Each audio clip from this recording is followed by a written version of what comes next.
Good. on WhatsApp and Remember, I can't touch WhatsApp. Greetings, okay, cool. greetings.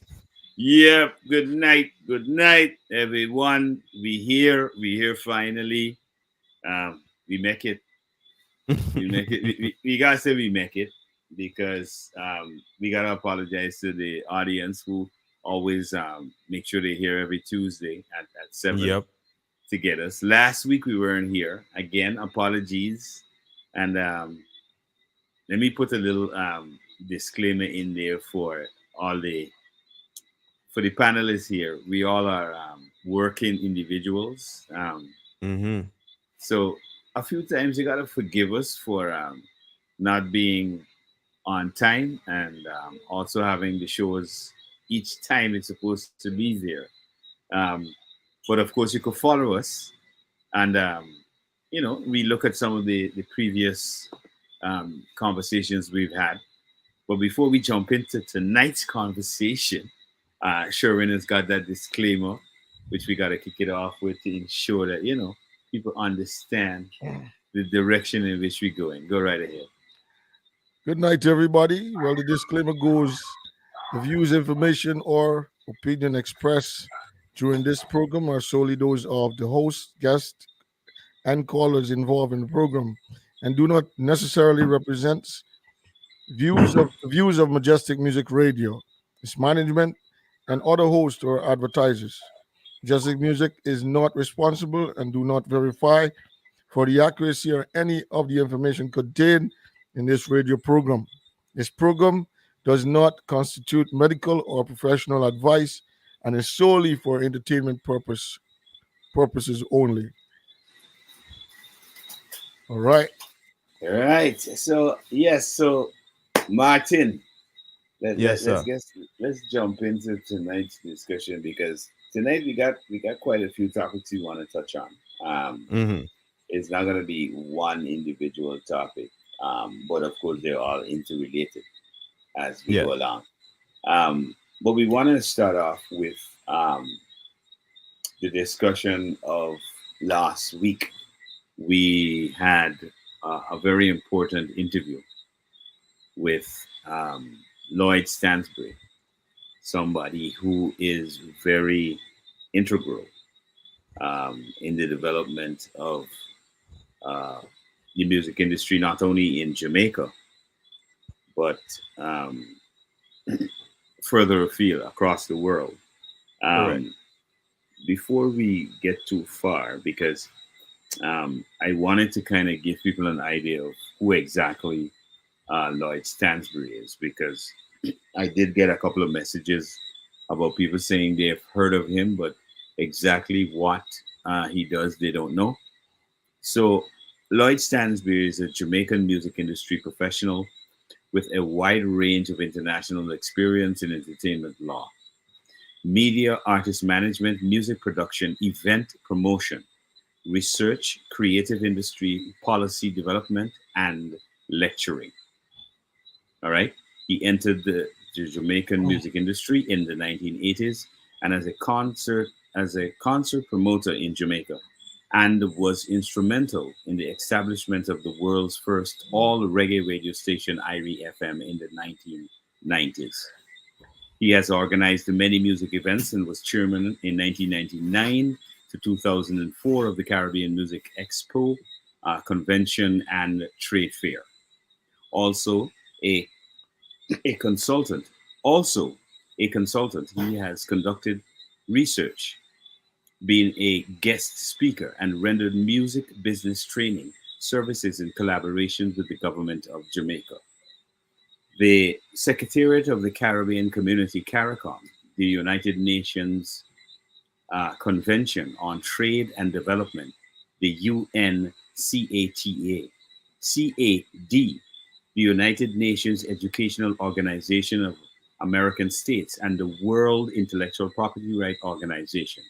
He serves as a consultant member of the UNESCO Pool of Experts for Culture from March 2011 to June 2015. He has also worked closely with the Department of Culture, Artists, and the Music Associations in several countries in Africa, the Caribbean, and Latin America, and has been a participant at international music business conventions such as MIDM, WOMAX, A&R Worldwide, and New Music Seminar. Mm-hmm. And South by Southwest. He has also been a legal representative for artists such as Protege and Chronix. Lloyd Stansbury is also the author of the book Reggae Roadblock, a musical business development perspective, which came out in 2015. So that gives you a fair background on who Lloyd Stansbury is, what he has, I should say, contributed to the overall movement development of music globally. We were fortunate to have him on our show, Martin and I, on Majestic Music Radio. We were lucky to have him as somebody that we can tap into to ask questions about the music industry. And of course, recently there's been a lot of talk in the industry, quote unquote, in Guyana about what should be done in terms of the direction forward. And what I did during the conversation with Mr. Stansbury, I shrewdly interjected a few questions that would, I think, answer the question in terms of what people are thinking in Guyana and the diaspora when it comes to the development of the music industry in Guyana. I said a mouthful, so you guys could jump in. I know that would have been a very most modern and most experienced type of guidance coming from him. Mm-hmm. And this is where you find that for all who says they know and they think they have it the right way that it's supposed to be, it's got to be very open to what is already a developed or already an industry that is up and running, in order to take pointers so that you can actually get into your, or put it into your line of trying to get this thing to work, and we've been going back and forth with folks that has already did so much, tried so much, and is trying but basically is understanding it from the fundamental, which is basically from the ground up. If you're not understanding it from the ground up, you can't start from step 3 and expect to go up. It's not gonna work. But what they're doing, what we still have people doing, is still trying to revamp the same thing that they did before and say it's gonna work better this time. Where you need to be more open into what really and how really the steps you should take in order to get into the it's all about keeping an open mind and looking at a different approach in my estimation. Malaka, we gaffing, listen, we conversating. Know, most time when anybody come through you first, it's hard for anybody to say, well, we can accept what this man is saying. So I'm just giving you. But the funny thing about it, why wouldn't they accept it? Is it that I appear too young?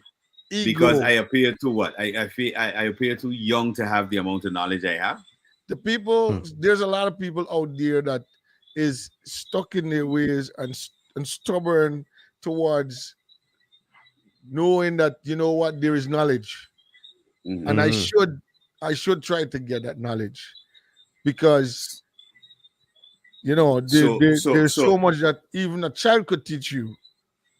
But it comes back to it depends on the individual. If they want to go there and look silly, they could go ahead. But the best ammunition to have when you go out there is the knowledge. So if you don't want the knowledge in the particular area that you want to venture into, it's just a fool's game at that point in time, because you're setting yourself up for failure, not for Yep. success.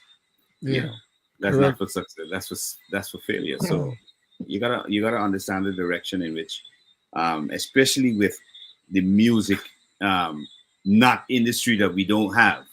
because I mean we use the words very loosely as in terms of industry, but we really don't have an industry. We No, we are in the don't. process. Yeah, we are in the process of creating an industry, and if we don't have the players who want to be a part of that, an actual industry, have the education or understand that you can't put the cart before the horse.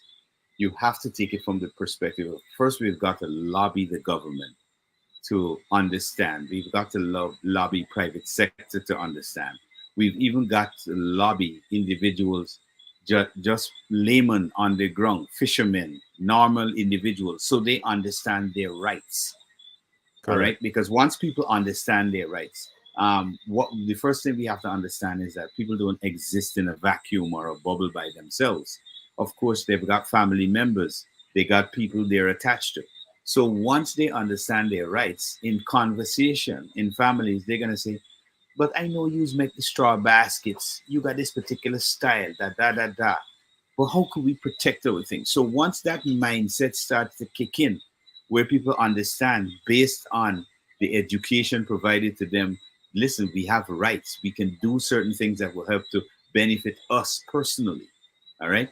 Then you have a changing mindset. This has to start with education. And I think we are at that cusp of providing that education and guidance as needed when it comes to the emerging industry that we want to happen out of Guyana. I wish Guyana had that mass of people thinking to the next level, especially lawyers that might have just feel to themselves that you know what, this is a part towards business, you know, But and actually, push. we do have a couple of lawyers involved. We have a So they're few ready lawyers. to Yeah, ready to work. yeah. All right. Actually, they're not only ready to work, they are also willing to agitate. But a legal practitioner, a barrister, can't come out there and start the things for you. No, no. He's not That's in that field. right. His field is to Mm-hmm. ensure that the legal aspect of it for your protection is in place. He can work off of that, but he can't work off a framework that is not there for him to work. What is will be his argument?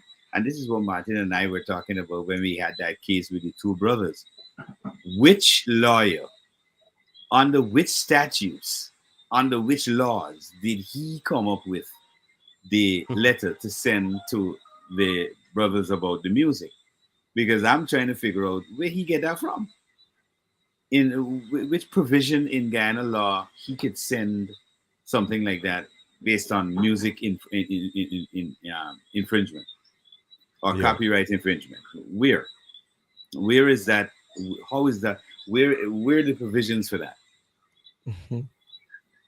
Because if So Farmer Nappy, sorry Martin, just let me go make ahead, go one ahead. more point. If Farmer Nappy came to Guyana and got his song replicated for a political party to use as a campaign um, lash out or a distracting, as we say, right? And his lawyers from Trinidad were trying to institute a lawsuit in Guyana regarding that and failed. Hmm. How is it going to work now if the regime has not changed from then to now? That's my point. Mm. Yeah.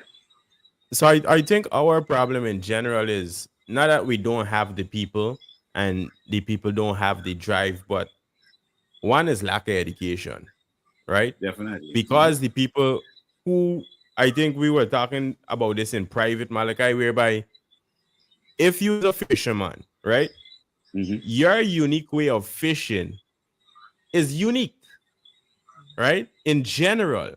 Now, you might be doing something and then you might sell in a certain manner. You might advertise your fish and your style and your business in a certain manner. That is unique to you.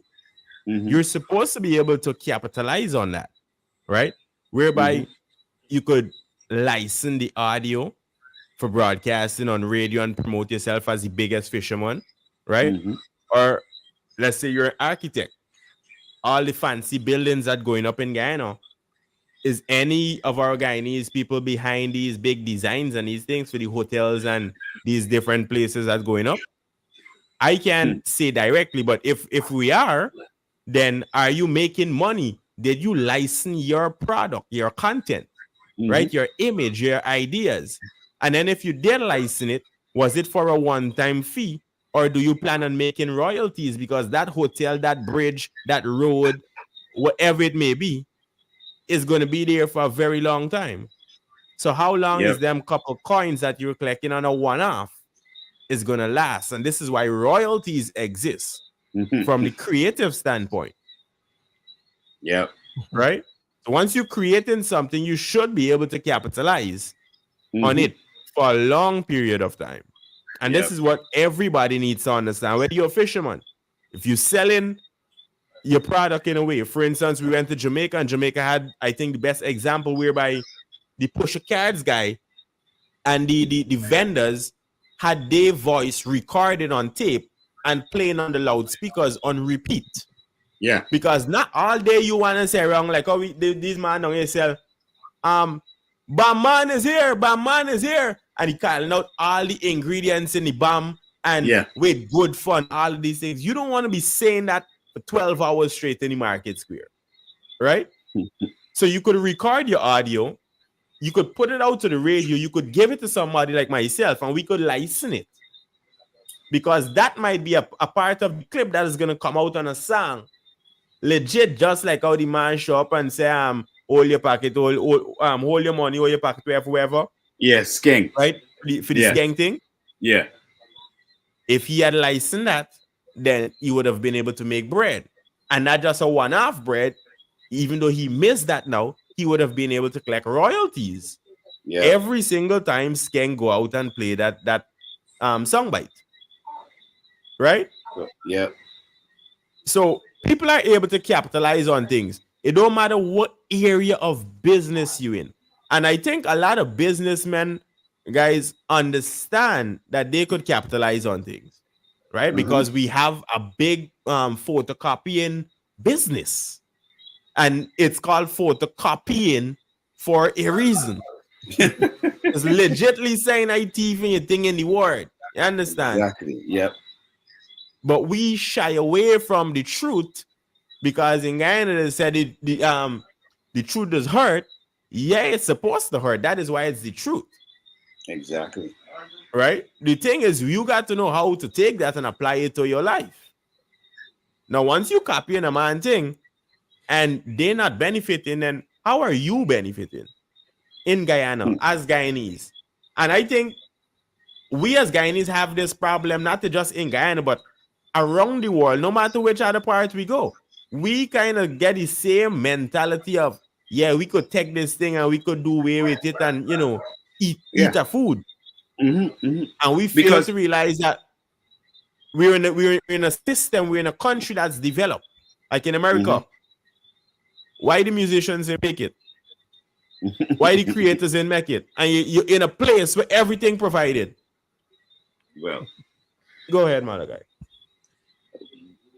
This look, that my brother, that has been an ongoing question that is like, and I think we spoke about this with somebody the other day where we were talking about the artists who are on the ground in Guyana believe that getting to America somehow miraculously it is the birth of their stardom. The artists who are Guyanese who are living in the US believe that if they're booked for an event and they perform on a stage in Guyana, somehow that is also the route to their stardom. And what we have been propagating and what we've been trying to enlighten our artists to, outside of the fact that, okay, now we don't have an industry, but because we can register with other PROs outside of Guyana, and we can still move ahead. But that doesn't mean that really and truly, in order to have a really effective functioning industry that belongs to you, you also need to apply pressure to Yeah. the legislation for them to have your protectionist measures in your country, which would be those IP laws to protect you. All Correct. right. So even as an artist, even if you say, okay, well, I'm doing my music out of Guyana. So you're saying at no point in time your music will play in Guyana, because we have examples, myself and Sherwin. It was fortunate that we were grabbing ourselves a beer and we were sitting at a very popular establishment and we're listening to our music, as we know, getting played right at that venue. I pull out my phone and I record it. You were right there, Sherwin, when I did Yeah. it. And I said, who give them permission to do this? And this is Mm. one of the things, again, that comes right back to your point, Martin. We have this notion in our heads, and again, it's a culture, and this is because it's been kind of propagated by the powers that be, the politicians, that, hey, we don't need to pay for nothing. We could use anything and pick up and use anybody thing without consequences to doing that. And once Beg you to have that differ. kind of, exactly, once you have that mindset, it's hell oh hell to reverse that type of thinking, because this is why we're having the problem. We discussed this with Mr. Sainsbury, and he said Jamaica had the exact same problem. But what Yes. everybody kind of understood, which we need to get our people to understand, is the assignment. You understand? That's what we need to get our people to understand. They need to understand the assignment. The assignment is not to put the cart before the horse. The assignment is basically adding pressure. The only way you can add pressure to politicians is through their vote. All right? So all those artists who, like I've said before, I said, if you all guys want change with the music business, y'all gotta literally boycott everything that's happening, because you want people to now zoom in on you and say, why are you not participating in any event? How can you have a huge One Guyana event? And again, I mean, some people might say, he knocking at the One Guyana. Listen, the One Guyana is significant because, yes, it shows our oneness. But we can't have a oneness where there is lack of a particular development in a sector that is left to the wind. And when we say left to the wind, if our politicians did have a greater understanding of what we're talking about, which is this whole IP or intellectual property right issue, they would understand that it covers everything. It covers everything that comes out of your mind. Yeah. You can be in parliament and come up with a very good strategy that is applicable across the world. Wouldn't you Hmm. like to be paid for coming up with that very ingenious idea or concept? Would you like everybody to But use it without giving you anything? but I'm sure, right? I'm sure there's a lot of beat makers in Guyana, and I'm sure that okay, there's one person gonna buy it, but then it's gonna be bootleg by somebody else. The Yep. person gone and sing on the same rhythm Mm-hmm. and coming out in on social media and singing this tune on the same rhythm, but you can't do it on when you're in GT. No, no, no, no, no, no. Cause right away it's like, boy, this me rhythm, but they ain't got nothing that could save you for the man using what you're using. A lot of people don't even realize, sure, when they do that and they put that stuff up on social media, Guyana's social media is heavily screened because there are certain sites and certain things that you can access online in, let's say, in the US, or let's say neighboring territory, Barbados or Trinidad, that you cannot access in Guyana. Right. It's strict. It's So work like that, yeah. yeah, we do not even understand that that very screening of the internet, or in other words, what you can see and what you can access, is extremely limited because you don't have certain things in your laws. I So could it's access more stopping. of Guyana when I'm here Yeah, than I then can when, yeah, access more of here when I'm in Guyana. Because when because I'm for in Guyana, example, you don't really get the amount of content and, that's and coming out. I'll give a perfect example, Sherwin. You could sit there right now, you could go on your phone and you could pay for a hotel room for me right now at some hotel here, right here, Correct. right? Right now. Now, Yeah. if I sit here, I couldn't go to Holiday Inn or Sheraton or anybody and book nothing. It's hard. It's very difficult to do that. Hmm. You understand? So you understand the what's going and what's coming in terms of what we understand as what's working for us. Because a lot of Guyanese, you hear them, oh, Guyana gonna be this and we gonna be top. No. Yes, we are projected, and this is what people get, I think, lost in. The word, the ideal word that you're looking that they should understand is the word projection. All right. Because of course a projection is based on another thing. It's called prudent management. All Correct. right. Now, if you have an estimated projection of a certain amount of growth, however, your population cannot deal or to sustain that growth, then that projection that was there then has to be readjusted. So you then fall back. Mm-hmm. So I want Guyanese to kind of get the idea. Don't get carried away with what they hear in the news. In order for you to maintain that, you have to maintain something called your GDP, which is your gross domestic product.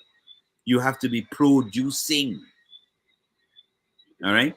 So We it's a say lot. they need that authentic Guyanese seal on it. Yeah, we need we need production, bro. They're lapsing. And when I say production now, it comes off. We're talking about IP, but production is also part of that because who's Mhm. gonna protect it? You come up with a new idea. Let's say you decide to make a special wine based on some exotic fruit from Guyana. Mm. Mhm. A big corporation with a few $1 billion could come into Guyana and holler, hey, come by. We buying you over. And you say, no, I want this because this is mine. It's authentic. I started it. I don't want to sell it out. You can say, Man, okay. push you aside, find No, the fruit. he can just say, okay. He can go to Yeah, your very suppliers exactly. and tell them, Gone with listen, it. And beat I you up. buying I buying everything you got at top dollar. Give me a high price and I pay you for that. So you already out of business because you can't get the raw material in your own country to start Hmm. the product because somebody else will do that. Then he will protect it. In other words, he will then go to IP, the IP level, protect it in Guyana and outside of Guyana. So you can't Yep. market that product out of Guyana and you can't market it in Guyana either because he's now swallowed up the market. That's called, that is when you get push out the business. All right. Yep. So Blackball yourself. exactly. Now, if we had protectionist laws and he came in, he definitely gonna make a deal with you. Mhm. He got to make a deal with you. Outside of the local content law that says, all right, if you come in as a foreign man and you bringing in a big company, it got to be owned by a Guyanese as well. So you got to put 50-50 with a Guyanese. Something of a percentage got to be with a Guyanese. Outside of that, now the protectionist aspect is if you coming up with the product. So you're saying that you don't think that Guyanese, the powers that be, the government, and when I say the government here, I'm talking to both sides. I'm talking about the opposition and the ruling party. We Are need they to stop not talking to thinking, the other side, It's huh? one functioning government. Exactly. No, but I have to say that because when you say government, people tend to isolate it and say, okay, well, it's got to be the ruling. This is how Guyanese think. That's straight up. Mhm. This is how Guyanese culture and this is how we think. We think once you say government, oh, it got to be the PPP because they're running things. Correct. Or is the It's PNC because they're running everybody things. in parliament. Yeah. So that's how they want to have this thing going. But once you understand that, once you say the government, it means everybody, because collectively, all y'all sit in there and debate the policies that then Correct. affect the people out there. So you got to look at how you put things in place to help your people to develop, which is called an enabling environment. So when I say Mm. the government sitting in there, both sides have to take accountability for not having these things in place, especially to do with IP. Because what they're basically telling the population of Guyana is that hey, we don't expect any of you guys to be inventors. creators, development of anything that could actually go worldwide. So we don't really need it. So if that is what the people of Guyana want to accept then and say, well, hey, we really can't make music, we can't get a breakthrough, we can't invent nothing. So hey, it's better we don't worry with it. Is that what we as a population are saying as Guyanese, or is a different thing? Because I think Guyana got a lot of creatives. I see a couple of creatives right now on our live that are making comments. So even if you got a handful, because I've lived in a country that had 11,000 people, bro. In my estimation, that was a family. All right. I lived on an island with 11,000 people. Everybody knew everybody. You know how funny that is? Everybody literally knew everybody, right? The parents knew everybody's grandparents and their parents and their children. And their children knew everybody's parents and their grandchildren and their parents. So everybody knew everybody on that island. So if that could happen, and they understood what to do, and they're small like that, what happened to us? And we're relatively small to the world perspective.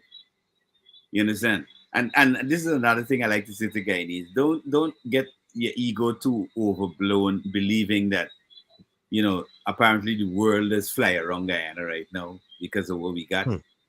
It's just about what they can gain, which has to do with the oil. That's it. Exactly. You understand? But we have to be able to be prudent with what we're doing and say, okay, we know you're coming because of the oil, but we will put systems in place that at the end of it, we are the ones that will benefit overall from what is happening. Whether it be development, whether it be businesses, whether it be industries. And this is why we need to have the industries looked at, and we're talking about the creative industries most of all in Ghana, because we know the private. I'm optimistic. Next year budget gonna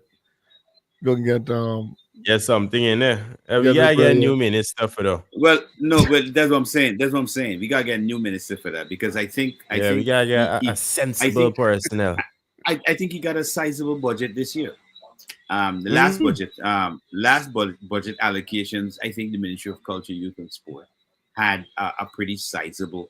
Well, you remember the country, the finance has to come through with a balance or a catch-up payment towards what is there to make sure they come in line, right?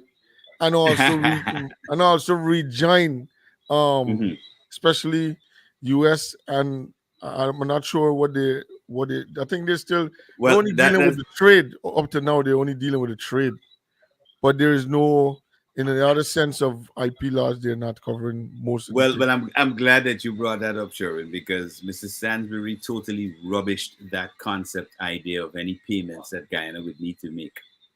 So then why is that being thrown to you as though that's a burden? Intellect.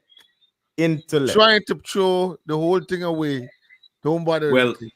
Well, as you remember, I started off the conversation by saying I asked some very pertinent questions that kind of answered exactly I'm glad what that we needed, because no one gonna learn now. But because the thing is that it's just so you maybe gotta pay a penalty though for just dropping out just like that. Or if there's no penalty, then you just gotta rejoin. Correct. And there's a rejoin fee. That's it. No, there's no fees involved. It's a matter of policies. It's just correct. What was explained? Right, is the fact that Guyana is not a part of a lot of things. Yes. These established countries is actually reaching out to Guyanese, the Guyana government, and other countries and their government to let them know, well, hey, this is something good for you personally, but this is also good for the country, right? Because why would these people come to Guyana so often and spew the same speech? Because the speech haven't changed, right? Why would they come to Guyana, educate the last government, educate this government, educate the government before, educate the people, and Yeah. then we still can't get some type of sense and say, well, you know, this is indeed good for me. And I like to tell people to be greedy and selfish. Because if it's good for you, then it's good for me. Mhm. You understand, man? Man, well, So I guess it's what the is the same thing, Mr. blockage? Martin. Yeah. Go continue. Now I was going to say, what is the blockage that stopping that information from flowing in and then flowing out the correct way? Because right now it's like throwing water on dog back. Well, Yeah, it but getting that's what I'm information. saying, Martin, is like it might be the same thing, like you said. Ignorance is a very messed up thing. Because But ignorance is lack of knowledge. These people have the knowledge. So you can't say they don't have it at this you point. might say they got Well- knowledge, but they're not looking at how they can eventually benefit from it in Well- a sort of a way. Because listen, if you put these things in place, okay, I looking down the line of I got family, I got friends, I got the people of Guyana. That Mhm. so many people, so many things can start happening, and so many people can actually benefit from all this. That it Mhm. will bring a better flow than we being on this train as a government. You know what I mean? So it's more something that eventually works for itself. Mhm. Mhm. You know what I mean? Mhm. So I don't understand why they will try to be like. I think it Well, maybe I brings can tell. I'm sorry for cutting you, Sherwin, but let me shed light before you run off on that. Elaborate more on that point, but it's a very important point. You're asking the question: the reason why they're not looking or they do not wish to change the regime presently. Um, if you have institutions in the country run by the government that pirates internationally, that's one of the problems. If you have companies that basically are designed and set up almost parasitically to live off of government contracts to do printing, that's a problem. If you have entities not understanding how trade, commerce works in conjunction with IP, that's a problem. If you have people who have craft ideas, invention ideas, patent ideas, have no protection, they lose that. Or, like we were told during the interview, we will then start to lose many of our creatives, which I've already seen. Remember, Martin, we were having a radio show and I was talking about this guy I know from South Rhinefeld. I only know him as Mark, but I'll tell you why it stuck in my head. I hadn't seen Mark for like 15 years, right? And suddenly I saw news from St. Vincent and the Grenadines on one of these craft shows they were having. And one of the featured St. Vincent and the Grenadines craft masters, as they called him, was Mark from Guyana. The Who Mark live in sell there out. apparently. Well, Mark lived in there for a while. Mark see opportunity to eat, Yes. right? So if this is the dilemma Guyana finds itself in, where people who are creative will then move to territories that they can benefit from their creative skill. Guyana then loses that, those people who can add to the GDP, because those people are adding to other countries' GDP. It's a simple thing. All right. So because our politicians are not understanding those particular issues, at least they're not showing that they're looking at those issues seriously, because I think by now they would have had several meetings with the persons who are involved in it, in the creatives, to formulate some measure of policy or some way forward. Without that, there is nothing happening. And it reflects in every day you see the artists complaining, or you don't see them now at all, because what's happening for them? Yo, I like Isan Benzi as a artist, right? Most recently, he lucky living in Guyana, cause most recently He doing all of Vibes Cartel cover. He doing a set of Vibes Cartel and asking if he's sounding like Vibes Cartel. I'm like, it's like either he's trying to figure some attention from somewhere or whatever. Numbers, man, numbers. But Numbers. what I'm saying, but these He things, running up these numbers and he looking for is like advertising clout. It's clout. yeah, but I'm telling you, but these things is like you don't understand because it's really not heavily something that could come down on you. You know what I mean? Nobody's reason- taking you out with those things. The reason it looks bad is because Guyana also is struggling to emerge. You remember when you're struggling to emerge, incorporating others into the thing really creates more of a weight for you to lift. All right. It's like tantamount to giving Guyanese artists a chance on stage, and when they run out, you expect to hear their originality, but when they run out, you hear 5 covers. You wondering, oh, like, wait, whoa, this is not. I thought you came out here to do 5 covers, your own music. I didn't know you coming out to do somebody else. Which is something we experience for the independence celebration not too long ago. Of course, right? Whereby Of course.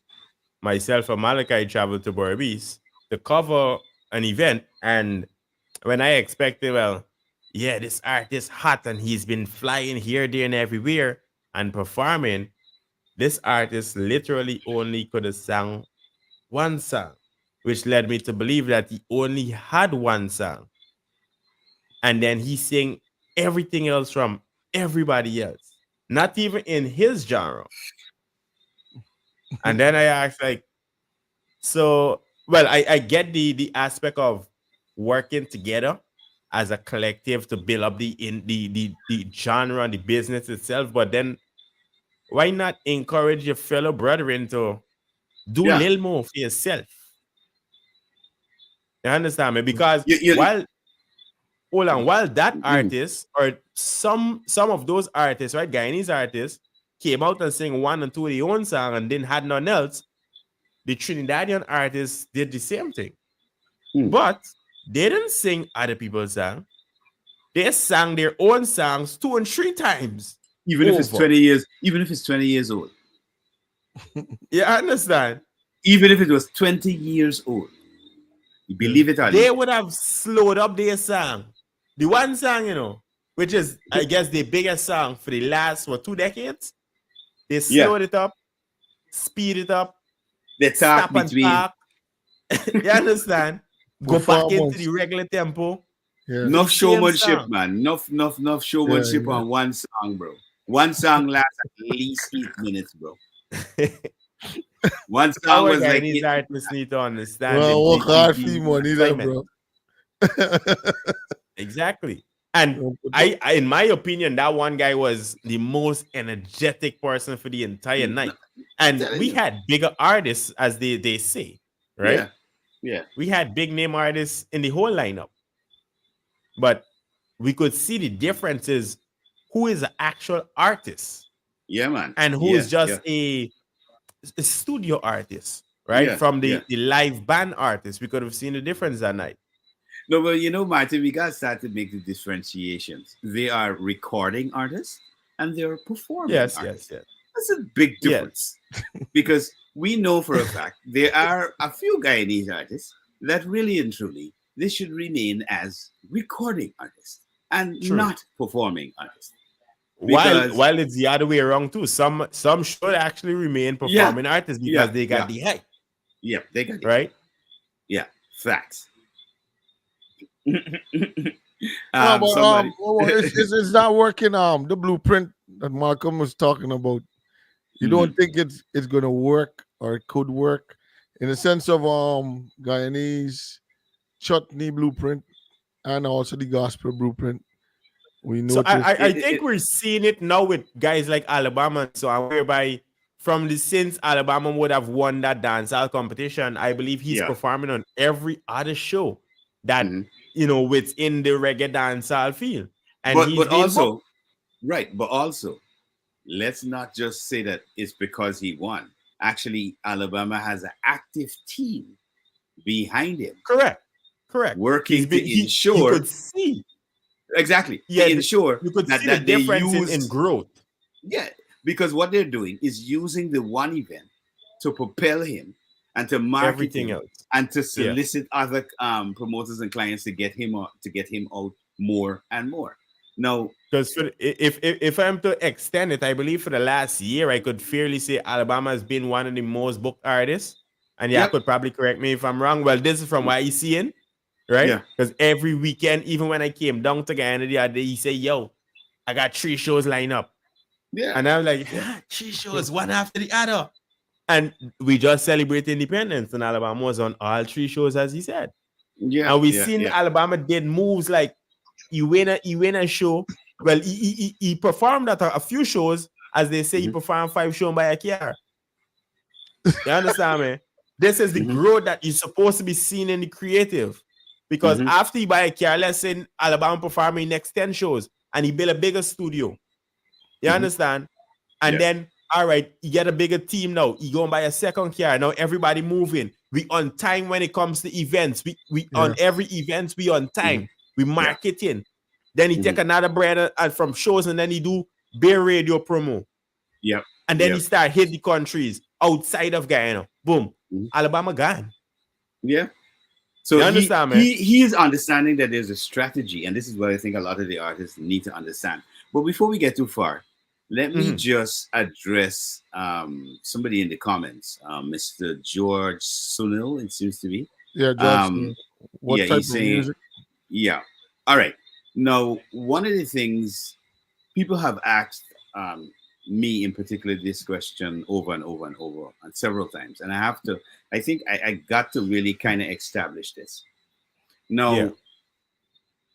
Now, for your education, Mr. Sunil, when you listen to any music in the Caribbean, I can certainly assure you that a lot of that music is influenced by this very country called Guyana.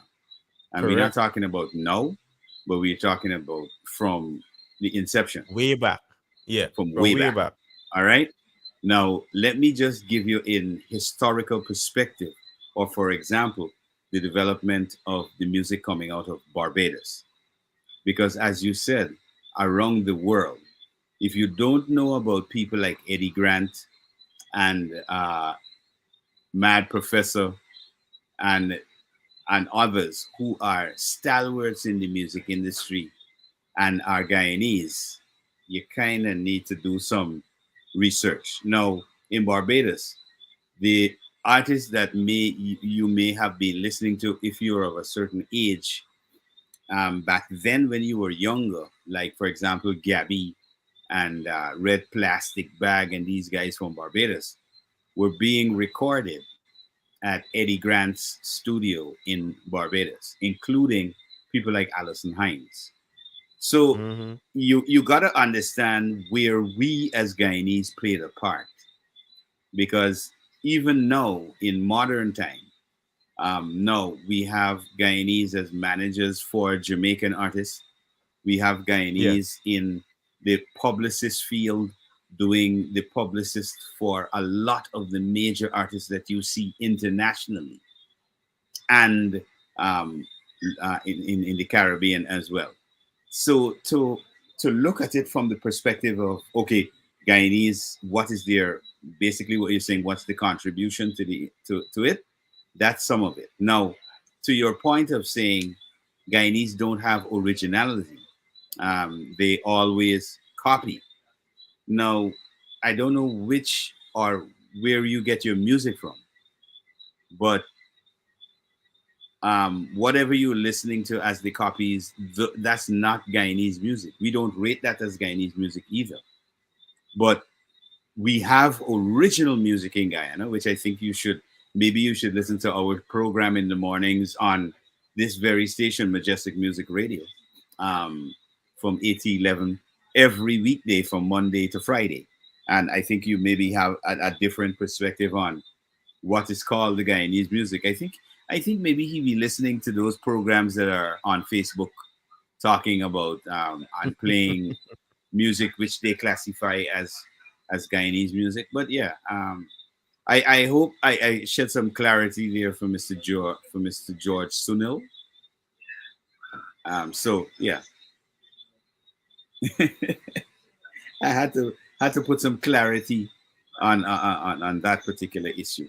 But back to what we were talking about, the development aspect of it, which we have been saying from jump, was the whole aspect of we needed to form a body, not as a PRO or as a union, but we need to form a grouping that can force or put pressure on the policymakers to look at that particular issue. Now, as I said earlier, one of the only things that really wake up politicians' mind is something called the vote. All right. Now, if we had a viable opposition party that was actually looking out for the people for real, that should have been one of their biggest issues for the creatives in Guyana. Seeing that, for example, the Yoruba singers and a lot of our folk artists would perform at a lot of these events. For example, when the previous administration was in place, they would have flag raising, they would have libation ceremonies, etc. And these people would perform. But we haven't heard them raise their voices to say, listen, this is what we need. One of the things I think Guyana should have looked at is when we remember the morning we were talking about the 1763 monument and its development by Philip Moore. I'm also wondering if in that whole design, because you remember Philip Moore's whole abstract idea and concept and bringing it into fruition also has to be protected because he came up with a unique style in that abstract development. I'm wondering if they have ever looked at it from the perspective that, hey, an artist from maybe France or somewhere looking for a new style of delivery could come right here and look at artwork from Guyana and go back and say, listen, hey, I got a new idea. Because I've seen this happen even with African sculptures. They've gone to Africa, they've looked at African stuff and gone back and made prints from them that are on clothing. They make designs on them that are in buildings, all of that. So we have to understand by looking at history, what has happened in the past and how we can basically catch up and protect what we have and what is to come. Because our design ideas, because of Guyana and the uniqueness of the territory, is unique to Guyana. And this is what we have to understand. Uniqueness, understand it. This is why protection of everything is necessary. Protection of the culture, protection of the folklore, which is the folk stories, protection of the music that's coming out of that, protection of the products. We're talking about the pepper pot, we're talking about the conky, we're talking about all of these indigenous foods that we create uniquely in Guyana. Everything. We have to understand what we have, but we're not getting it.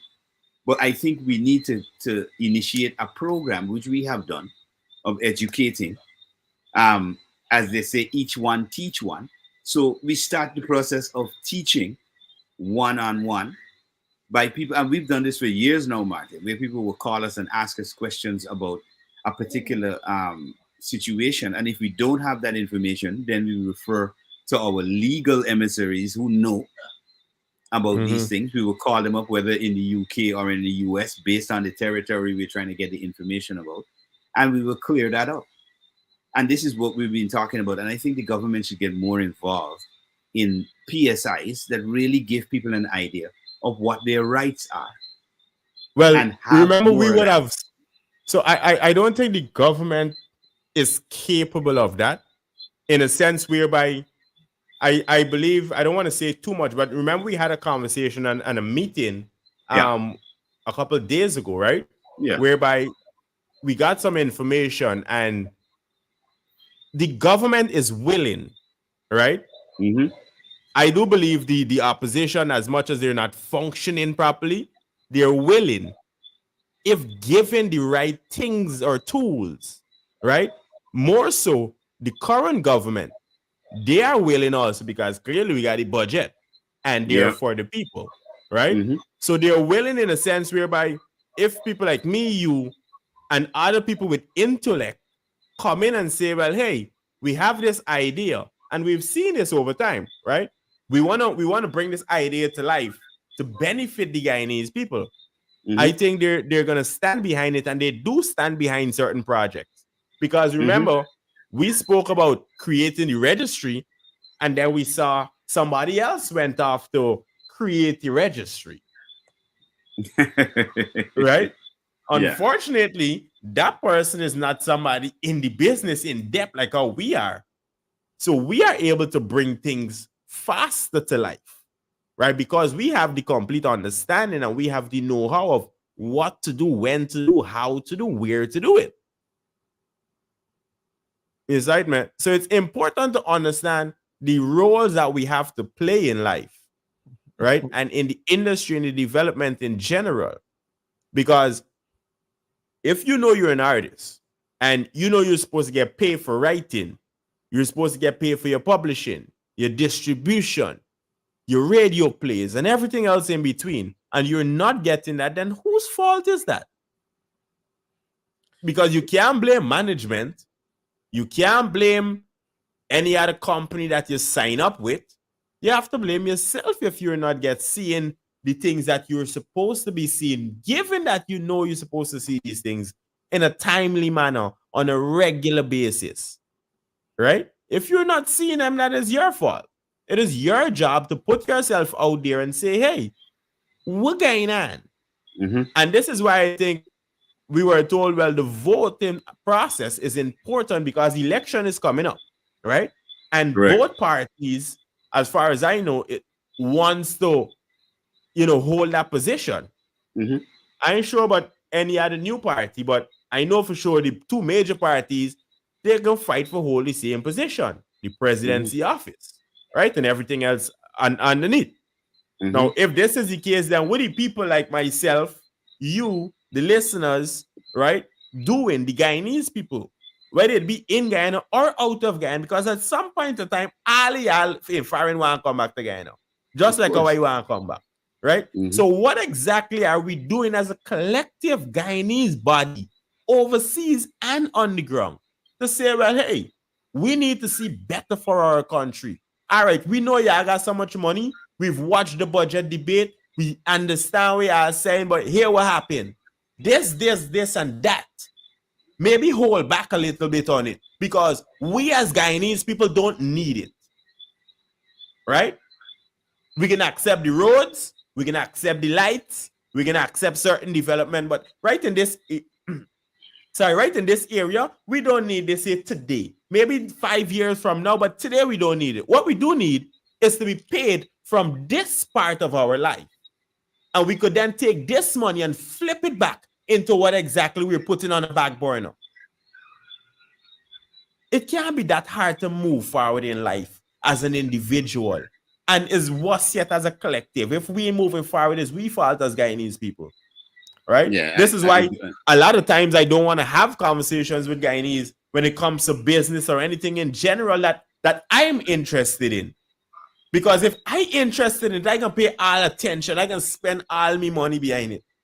And if you come to me and talking about it and I realize, well, you didn't understand what you're saying, then you can't talk. You then gotta pay me for me time.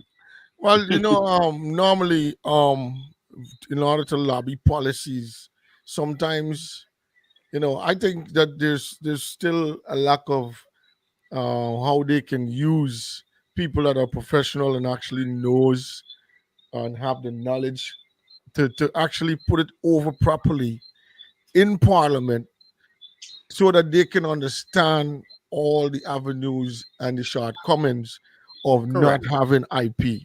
And Correct.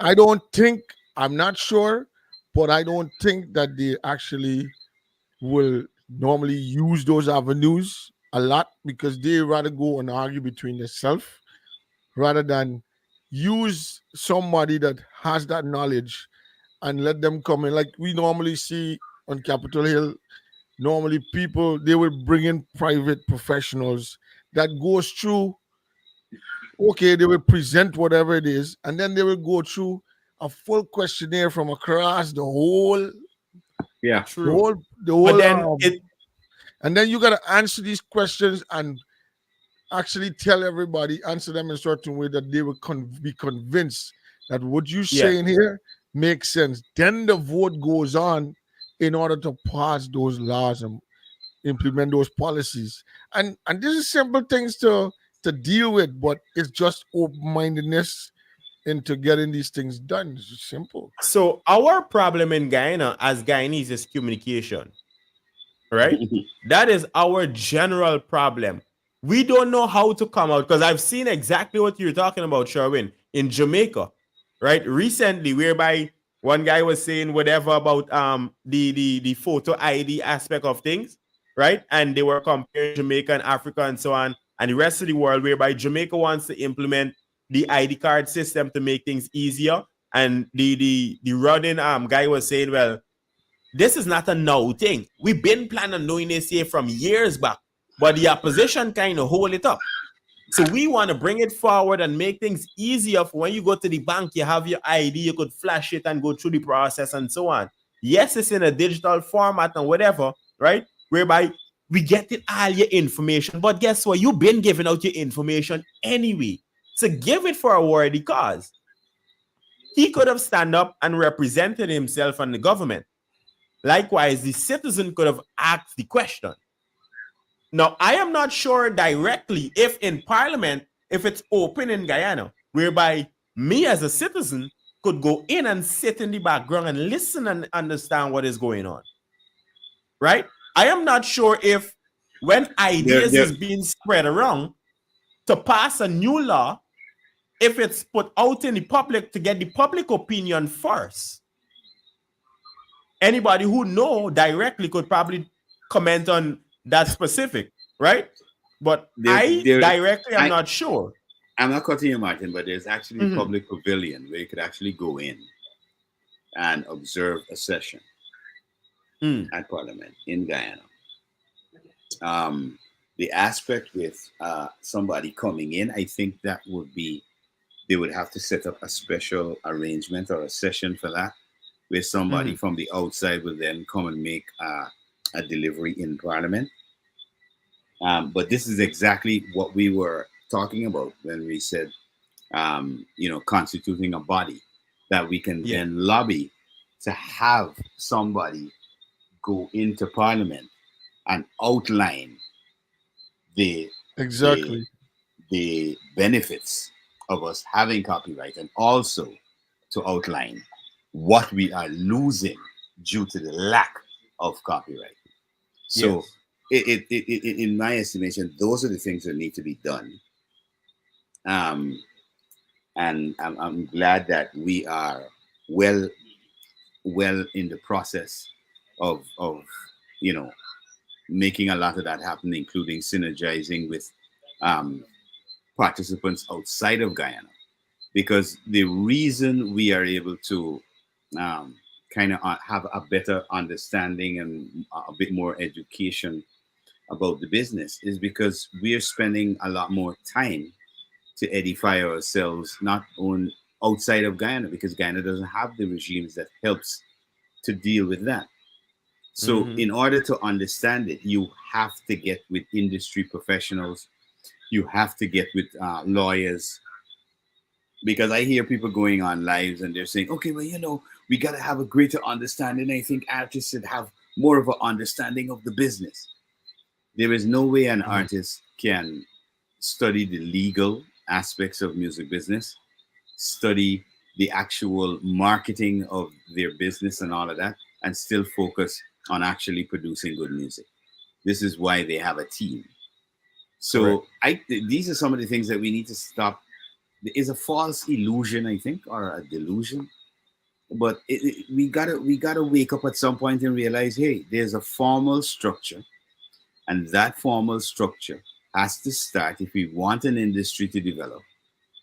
And I would advise a lot of the people who are on the live and who are going to look at the live when we're off, go to our page on YouTube. We're going to be uploading the video the interview. Sorry, with Well, it's Mrs. going to be Stansbury across the platforms. across the platforms, right? Yeah. What we're gonna do, we're gonna try to, because Mr. Stansbury is a very busy guy. Well, what we're gonna do, we're gonna try to have him on one of these Tuesday podcasts, Sherwin. Yeah. We're gonna also try to invite the owner of Jack Russell Music. We're gonna also try to get VP Records owner on here as well, so that they can, kind of solidify to the Guyanese creatives about what they are getting into and what really the steps they need to. Because these people who we usually talk to are veterans in the business. These are the people who are actually the pillars of the music business and the way it runs. So if they're telling you or telling us, listen, we can't take it from the perspective your people are looking at it from. We need to take it from a policy perspective. And this is something that Martin and I have been talking about for years.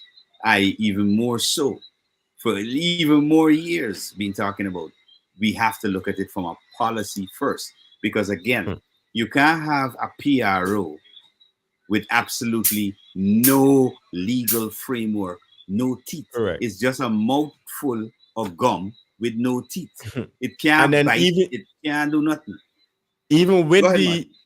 even without the legal framework and Yeah, with the legal framework, we still have to have the willingness of the people to exactly. be a part of that PRO. Because these is questions Okay. that we would have asked Mr. Stanberry, right? Yeah, yeah. Now, I could come and open a PRO, which we spoke about many times, Malachi, and you tell me, no, it don't make sense.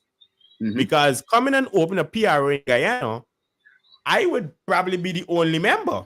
And we've seen this in other music camps, Yeah, right? Everybody wants to be a part of and do something, but doing it is not the problem. It's having the support of the people. Because Mhm.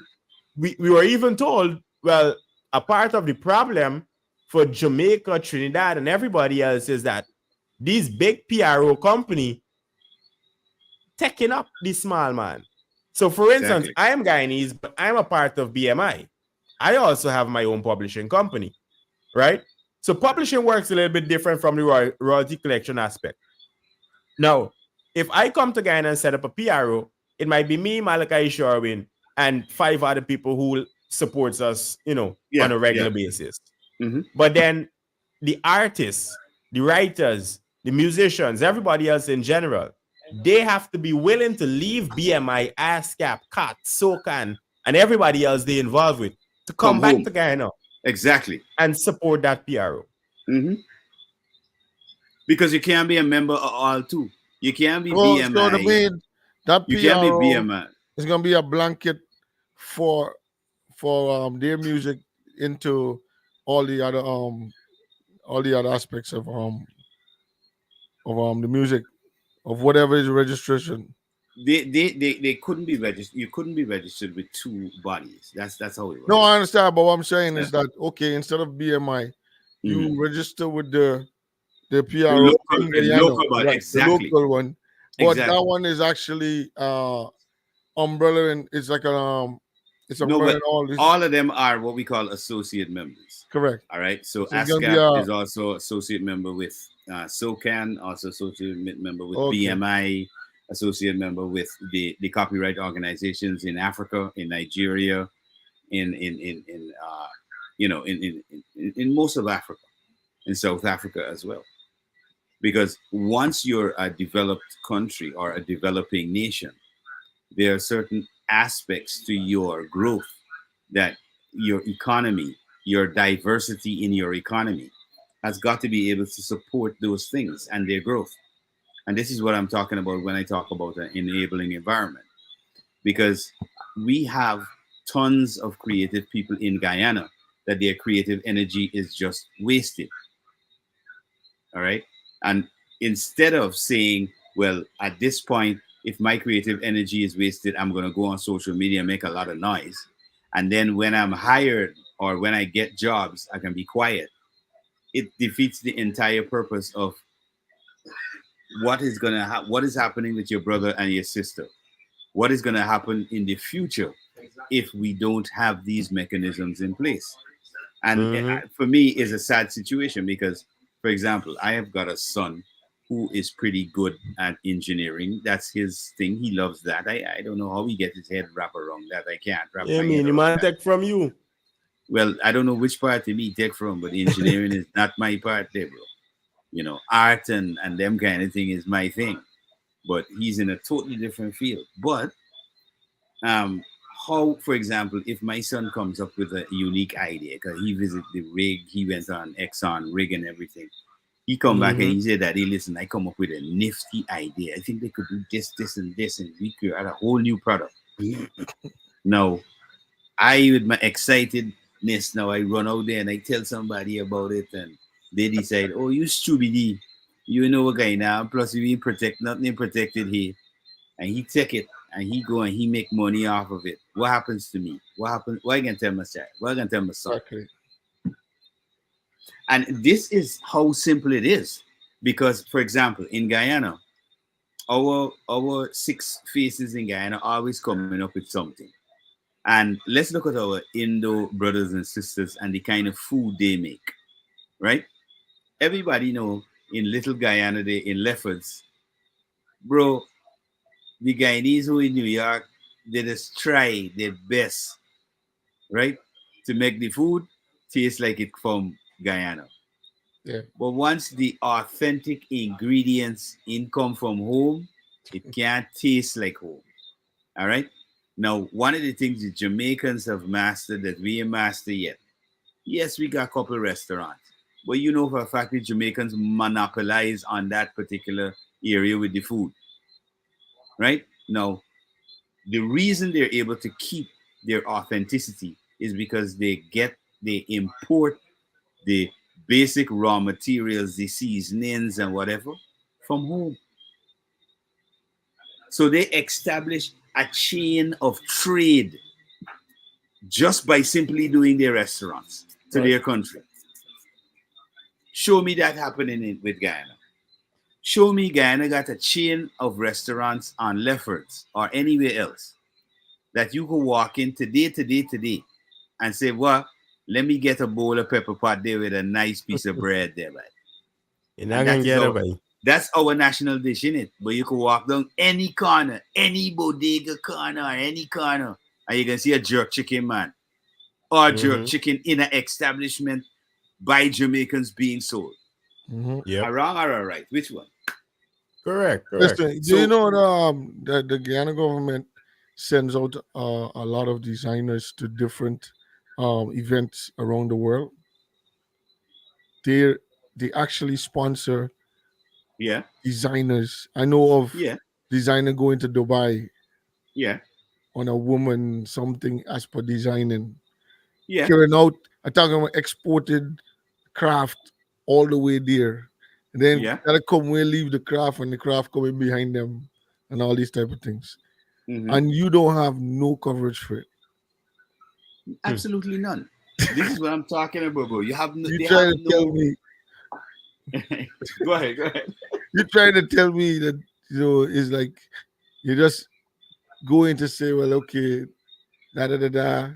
Somebody could just look at this thing, good. Okay, this is how this thing working. This is how this thing bop.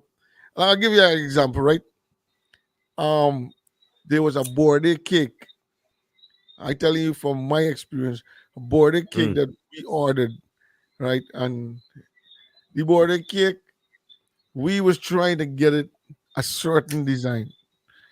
And the woman came out plain and say, I cannot make it in that design because if they see it and they know exactly, because she have to put, there is a trademark that she has to put on her cake because she Hmm. wants to make sure that nobody copies her cake. Yep. Hmm. Now with that now, she can't make a mistake and put nothing off of anybody else's trademark or pattern.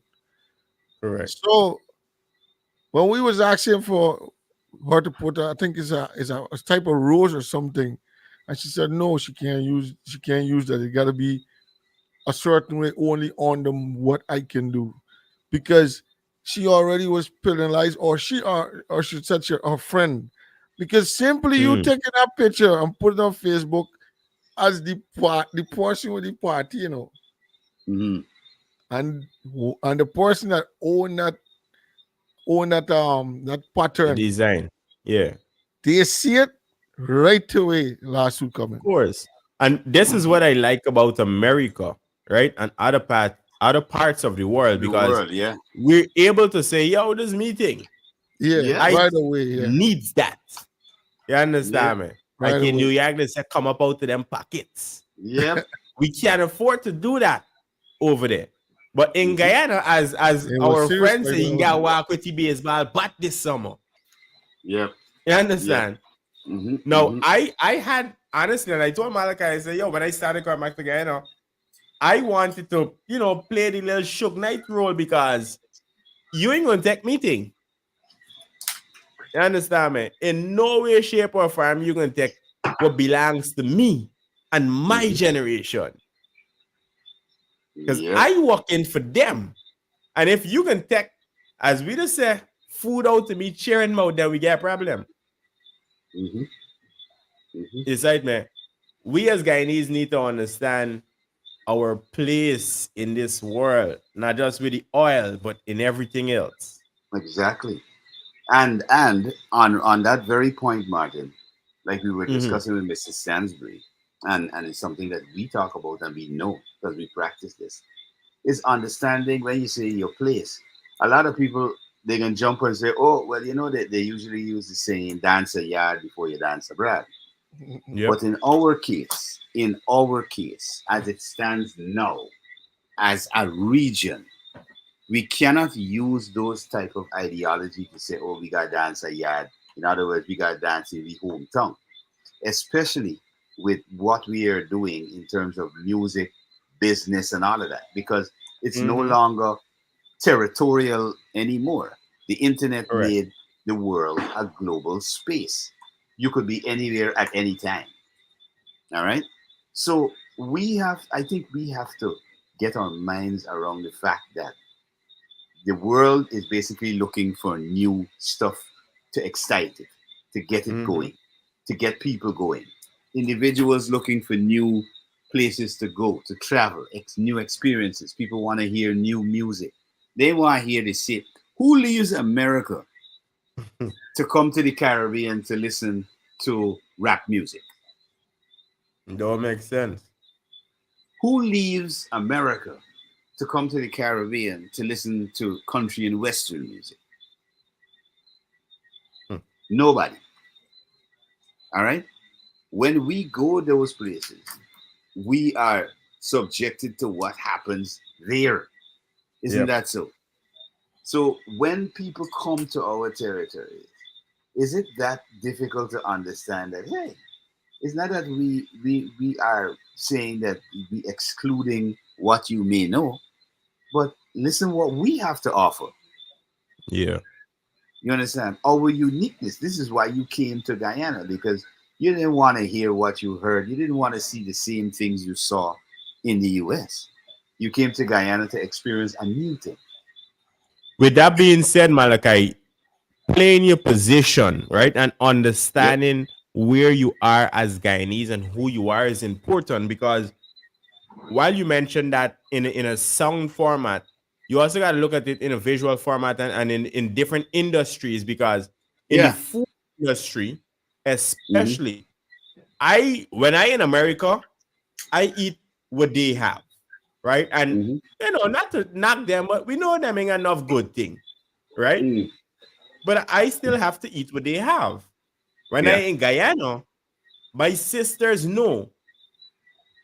So, hey, I need some cook up with loud peas. I need a split peas cook up before I go back. I need a black eye peas cook up before I go back. I need a mixture of beans cook up before I go back. I need a thick leaf kalu and a Hey, head Lou. leaf kalu. Right? These are You certain want? things that I need when I come home. I need a fish from my favorite spot, Nikki's Fish Shop. Right? I Mm-hmm. need, I come have the meat so much, but if I want food, like the meat, I need a Royal Castle. You understand Mm-hmm. me? Or I need something from a kind of place that I know I've been eating there for a while and it is beat good. Yep. I'm glad you mentioned fish. Americans ain't coming to eat KFC and Pizza Hut and these sort of things. I don't even understand why we have them in Guyana. I mean, coming for Burger King and so on. Go ahead. Here the funny thing with Guyana. If you notice, right, and this is things I could pull out and tell any Guyanese, they can't dispute it no time at all. Mm-hmm. If you walk downtown now, show me an establishment that has taken the dishes from Guyana and established it as a main fast food. And you know what we're talking about, Martin. We went to Jamaica. Yeah. There is Island Grill in Jamaica. All right. When you go to Island Grill, where you get it? Authentic Jamaican food and everything else in between that you need from Jamaica. Nicely packaged in a fast food style. So I think we were trying to do it with the food truck aspect of things, whereby the fish shops that was popular back in the days, they were actually taking themselves up. And this is not taking themselves up. This is what should have happened.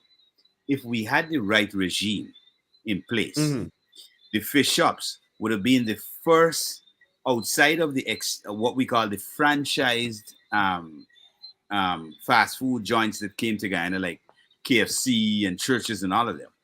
The fish shops would have been able to, for example, White Castle Fish Shop. Let's use White Castle as an example. All right. Although he can't use that name White Castle because of the infringement on copyright. No way in the world could he use it. All right. He would have been able to come up with a unique name, and then he would have been able to do something which Island Grill was able to do. They were able to reach out to a company, let's say in China, who was able to manufacture cups, their particular type of tray bowl kind of thing that they will serve. Even the equipment that they use in the kitchen. Exactly, with the labels and everything. Now you standardize the way you deliver this product to the consumer. All right. Now, when you go to a fish shop in Guyana, tell me if this wouldn't work. And of course, people on the live, you can tell me if you're in Guyana and you know about the fish shop. When you go to the fish shop or you ordered from the fish shop, you were able to collect your fish in a nice cardboard box that's divided. The fries on one side, the fish on one side, the seasonings and stuff and the special sauces and stuff are in little containers, and it's all neatly packaged and handed over to you. Wouldn't you feel a lot better in spending your money? Because I know people buy absolute trash to eat. Of course. But because of the presentation of that trash, they get that establishment gets sales. Not that the food is good or it's through the roof. It's just the presentation, the style, the way in which they present this thing to you. You're all right. I ate it anyway. It's in order, but I'm gonna walk it because it look nice. That's what we need to understand about, for example, our businesses in Guyana and the uniqueness. Yep. All right. What a lot of, for example, and you can see this if you go around Georgetown, a lot of the nightclubs try to fashion themselves based on a nightclub they see in Miami, based on a nightclub they see in Florida, in some other place, in New York somewhere. What about looking at what is uniquely Guyanese? And what is uniquely Guyanese is the wood. Yeah. Have you seen an establishment? Have you gone into, let's say, a bar in Guyana that when you walked in, it starts with Purple Heart floor, and the whole bar and the inside is all wood, all authentic. It could be Wallaba or Green Heart, but nicely polished. Now you could correct me if I'm wrong, but I think James Bond place is set up like that. It's got wood, but the thing from what I've seen. Yeah, it's set up like that. It's got some nice log looks and stuff like that. That's a nice look for an outdoor bar. But we're talking about a place like a bistro where you could go in, sit down, have a nice meal, have a nice drink, stuff like that. We should have been focusing on our woods as part of that marketing strategy. You understand? Lack But lack of the knowledge. education. Yeah, man. Lack of education is what put us in this phase and place that we are today. Because as you mentioned, I would have liked to see certain things. And this, even in the food industry, I tell my younger sister, because she's one of the top chefs in Florida, top female executive chefs, by the way. And I say, hey, when you're doing certain things, because she got the American style of cooking, right? And this is where my unique style, because my older brother passed away, but it's in the house is only me. Well, at this point, it's me. God, not even me mother still got the Guyanese style of cooking, right? And I do things from what I understand, right? Yeah. All my spices and seasoning, I just carry back with me. Like I'm prepared to fly out by weekend, and I already have my suitcase packed with my spice, my casseroles, because I'm stacking up for Christmas that coming already. Excitement. I preparing ahead of time because I know this is what we want on Thanksgiving coming. We ain't eating regular, like how, you know, the regular turkey and thing that's hang out on Thanksgiving. We can have all of that, but there's going to be seasoning or seasoned with our authentic flavor. Me dry thyme, me married man pork, right? Me pepper. You understand me? Take it deep. And this is what I understand. So when I tell my sister, hey, this is how I think you should start cooking. Do Guyanese food in an elevated form, right? Because we could take, not to say pepper pot, but we could take some, she does this thing, butter curry or something like that, she's call it, right? Whereby I want South Ali ingredients, but it's unique to how some Indians is cook their curry, right? With the tomato sauce and the actual curry. But here what telling you, Martin, show me, right? And I can tell you, I can make gourmet. Watch, let me show you a product that can make gourmet. And it's a regular thing in GT. Solaro. Of course. Right? Solaro could make it on the gourmet. You know why? That is what you would call a gourmet. Like if you go in a boutique restaurant, that's a dessert. All right? Yes. Check this out. The same Solaro, but we ain't cutting it in the big thick slice so Guyanese. Like you go in the bakery and you want a big chunk of salad. Nah. Right? Well, you're cutting it into like, you know, like the Bakewell slice, the thinness. Me know if I want me Solaro thin, you know. Wait a man. Wait now. This is what I tell you about boutique gourmet. You see, this is a Guyanese thing. This is why we want it so thin. But what you talking about is people who looking at their weight and their calories. All right? You slice that. Watch this. At Watch least this. you can make it small, man. Rather than no. Mini. I think I want me Solaro thin.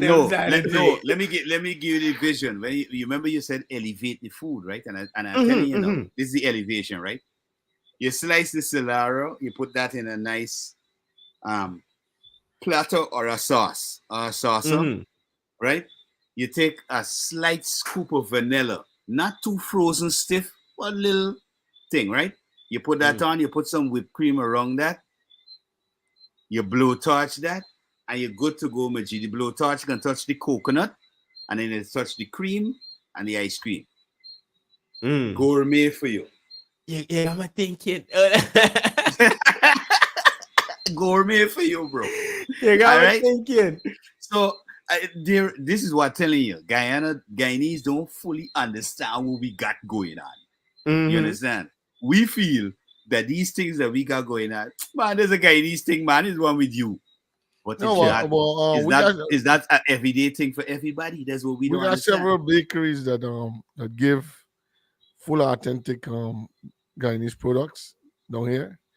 And when you talking about the lines, bro, I talking about there's different Caribbean islands that I know that have eventually crossed into tasting the product. Yeah, of course. And they definitely is in that line on the weekend looking to get their stuff. Yeah, they're also looking to capitalize on the Guyanese market. The problem is though, the Guyanese market, their taste buds are extremely jaded because once you taste Guyanese food, and I could prove this. I had a Bajan friend that we brought to Guyana, and he ate Guyanese food. And he said, "But man, I try some people cooking some Guyanese food in Barbados there, but it don't taste like this." I said, Mm. "This is where you gotta understand. There's the authentic, and then they have people who jump in it because they like the taste themselves, and they figure, well, it's better I export this from Guyana." But they don't Yeah. have the authentic recipe and neither the authentic ingredients. So there's the big problem. It's like the people who promoted the pepper pot, but none of the ingredients is what we actually use to make pepper pot. Damn sure not But brown sugar. exactly, and they're using our name by saying, and this is something that we have already spoken to lawyers about, and we're getting further information. You're using Guyanese inspired pepper pot, but this is this is the hinge pin in even making a case in that regards, because Guyana is not linked to WIPO, which is the World Intellectual Property Organization, and is not linked with the intellectual property regime overall. We can't go out there and make a claim. We Correct. cannot go out there and make a claim because we in protect nothing. So we can't ask for protection if we're not protecting people's products when it comes into our market. This is why certain major investors will not come to Guyana. What they will use Guyana is what is called like outsourcing. Like Victoria's Secret did some work with Delmont Garment Factory, where they had hundreds of Guyanese girls doing the Victoria's Secret panties. They didn't even know that because Boy, all that would happen, I they remember would that, make it. Yeah, Malachi. I Yeah. was working with Gael, and I went into to do some work on a tank. I think it was a meter I had to install on the tank. And the girl Yeah. came out with the product, Yeah. the bra, and also the underwear. And The only the, she said, you see what all your girlfriend will be fighting for? uh-huh. They say it's gonna go He's in a right. box and they can Yeah. carry it away, they're gonna put a tag on it, and they Yep. can sell it for big bread. Well, let me show I you what said, what? Guyanese didn't even understand. It's made here. It is made here, and when it goes to the US and they put on the tag Yeah. that says And that's where the bread gone. Victoria's Secret, it then becomes the added value then goes on to it, Authentic product, yeah. and it's sold, and it's now exported, re-imported to Guyana, mind you, right? Because if you go to the malls and all of that, you see the very Victoria's Secret product on the Come shelf. come It back for the went bread. all the way for labeling and came right back to Guyana, and it was made right here. Yep. All right. Now, let's say we have a bright young Guyanese young lady, and she decide, Victoria's Secret, you keeping the secret too long. I want to come up with another product now. I can call it Victoria Key to the Secret. Hypothetically, right? Now, where is her protection when she decide to come out with some real sassy outfit that the ladies wanted it start sell? Mhm. She just come up with a product, right? We could benefit as a country from that because employment for staff gonna happen, taxes gonna pay to the government. But where is her protection to ensure that her product line stays viable on the world stage, on the world market? Somebody in fight for that way. some sweatshop in China can't look at it and holler, hey, they got a girl come out of Guyana, they're like, she can be the next Rihanna by. Copy them thing there. You understand? We best get with the program. We have to understand what's happening. And education is the key.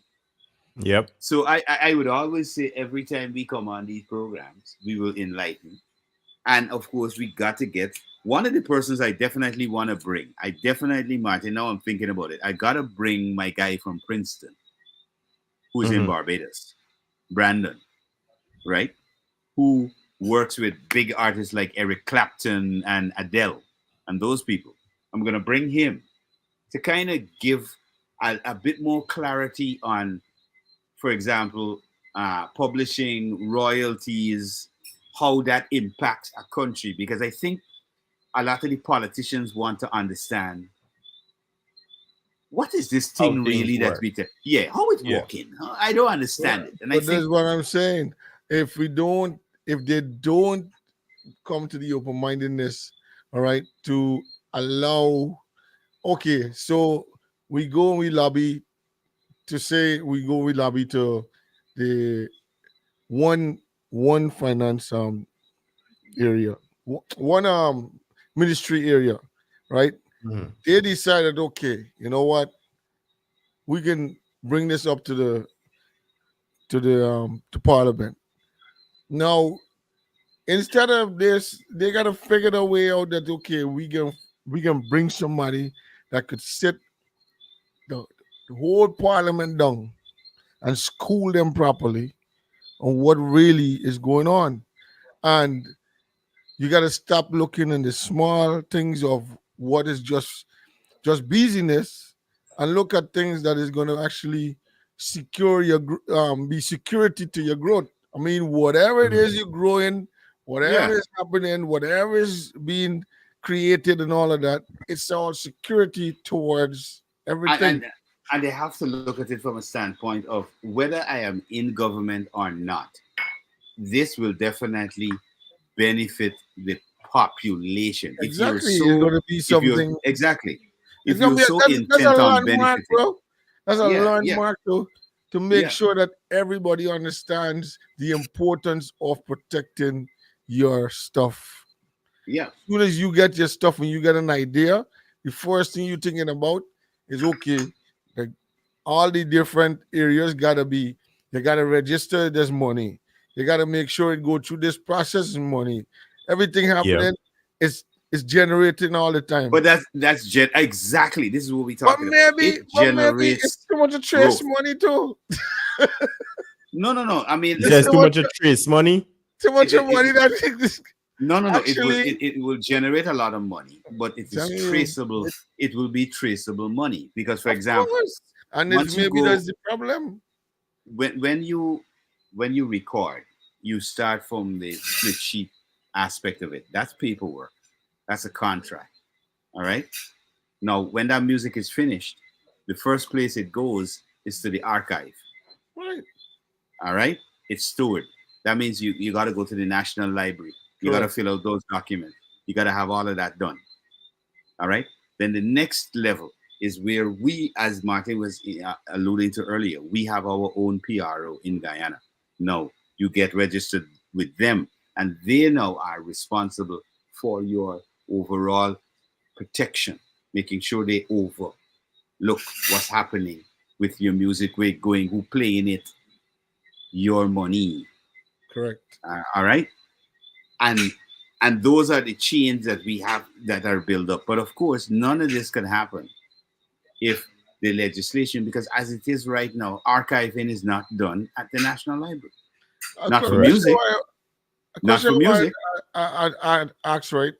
So Mhm. if we have a system down there, and you have radio stations and all of that, how Mhm. do you monitor these guys to know how much they've been, or how much of the music they gotta present, because of them being registered also, they gotta present Correct. whatever their playlist is, just like No, BMI. exactly. Now So that, this is where we have a big problem. One of the issues that we could have basically solved half of it even before we have this PRO, even before the argument of the artist talking about, oh, we're not making anything. If you had an environment where the music was being played, all right, just from the earplay aspect alone, it could facilitate a lot of growth alone, just from that. We're not dealing with the legalities now. We're just talking about earplay. All right.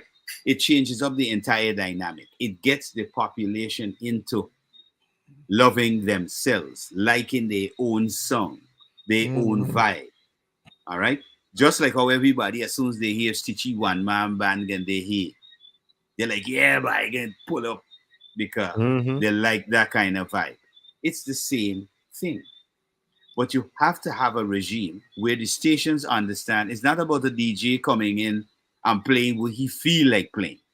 Is what, but the stations is asking for a certain amount because there's no way that they can actually present or take their playlist in to get be paid from what they're doing.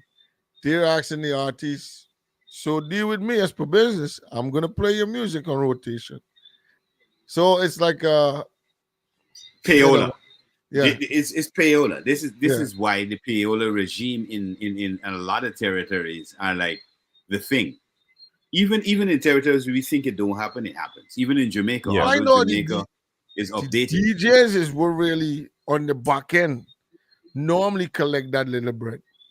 Mhm. And they ensure that they find a way to push in No. your But song. let me tell you this, Sherwin. If you have a station with a music coordinator that is focused on the station Well, they direction can't and the push it music there.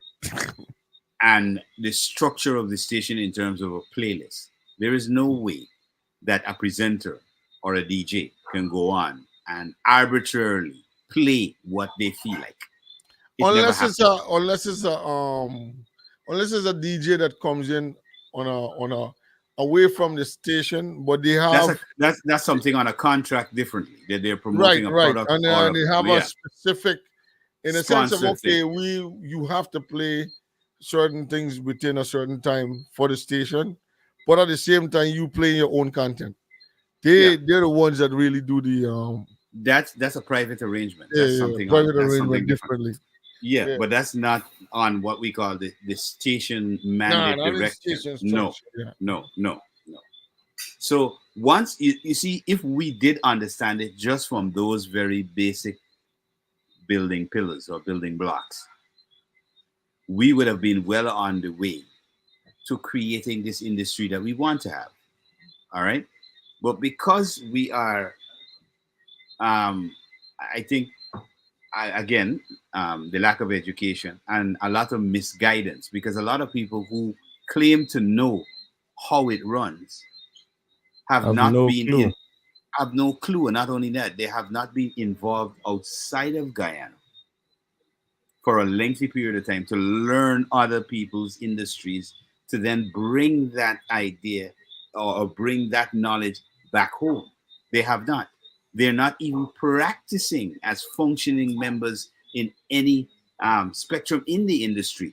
We're talking about outside of Guyana's little grouping of individuals that say it's an industry. Because Mhm. saying it's an industry and the actuality of it being an industry are two different things. We do not have an industry. We are attempting to create an industry. And in order to create that industry, it has to start from the legislative process. What's gonna be our genre's name, bro? Well, Oh, what name? Genre. I don't even think we should get into the issue of genres Yes, so right that now. was also advised. Yeah. Because we're so unique, it don't make Yeah. sense we create a genre, No. right? And then it's a We problem have- already to get the main ones online. Not only So that, you can try we for fight have- to get something new. yeah. Yeah. And we already have an established genre, which is already recognized. We in Guyana don't recognize that it is recognized by the rest of the world, which is Ring Correct. Bang, which was coined by Eddie Grant. The rest of the world recognize it, but Guyana doesn't for some reason or the other. We don't like Because- we own thing until it get big, man. Because Where even where the was UK, where was pop originated from? Pop pop music is American, is American, but what I'm saying, and right? it's just the acronym for popular music. Yeah. Yeah. But the thing is that I mean, in Europe, mostly they do several sets of genres. No, But they- listen. Let me tell you some of the music that comes out of European countries we have no clue about, and it's not exposed down this end. We have no clue again. Do you know that there's something called yodeling, which comes from Scandinavian countries and stuff like that? Yeah. The yodel, ole, ole, ole, ole, Yeah. Okay, that's There's a part big- of their. All right, that's part of their culture. That's part of their whole thing, innit? Do you see them throw that away? No, they got no way. Oh, okay. There's a big. There's a big brand. I just give you an example, my brother. Those are just little examples to enlighten the people with a bit of a spark. All right, that this is what we're talking about. The other day, I was looking at a program where in an island called Madeira, where this very popular footballer is from, that plays for what's his name? I'm going to remember his name. But guess what? They sliding down a hill with a contraption, a wood sled. All right, on wheels, and they're pushing it down the hill. But guess how much money to go on the wood sled and get pushed down the hill with two guys running behind you, pushing the sled. And that's a big tourist attraction. Wow. Big tourist attraction. Right? But that's something that they do as part of their culture. They have fun. Yeah, That's what they do. The Jamaica have bring out invent the raft thing. You notice the raft? Yeah, let's go and get Well, massage fun. Actually, Sherwin, to actually put Hey, the history behind it. No, let me put the history behind that. Let me put the history behind the bamboo raft. Actually, the bamboo raft is Chinese. Yeah, but that man. But the Jamaicans in Jamaica, it's popular because of the Duns River Fall. Right, the Duns River Fall mud rub down, and them the body bearded, the body what do you call it? The body cream. But check it out. They have managed from all over exactly. They have managed to market the mud to rub and special mud. That's like selling salt to a slug. Right? Imagine what Guyana could do with mud, right? Imagine what we could do with the same mud. With the same at loom. certain falls. Oh, you understand me? Because we have these things authentically. Of course. We just choose not to use what we have. Yes, right, man. We choose not to use what we have, and this is our problem. By the you go in the old river that we got, bro. You done looking like mud. Ain't got no blue water. But we don't need the blue water. We got the black water. The black water itself. The black water. But we don't have sellable. We have a lot of shallow. Oh yeah. On the we got highway, a bunch of creek. Well, listen, why we market in the creek? Fellas, let me ask this question. Why we living on a continent, right? And studying sand, white sand, and blue water. Why? This is to show you how indoctrinated even the Caribbean, the advertising and the marketing that is done from the Caribbean is so impactful to us who living on a mainland. Must check it out. Check it out.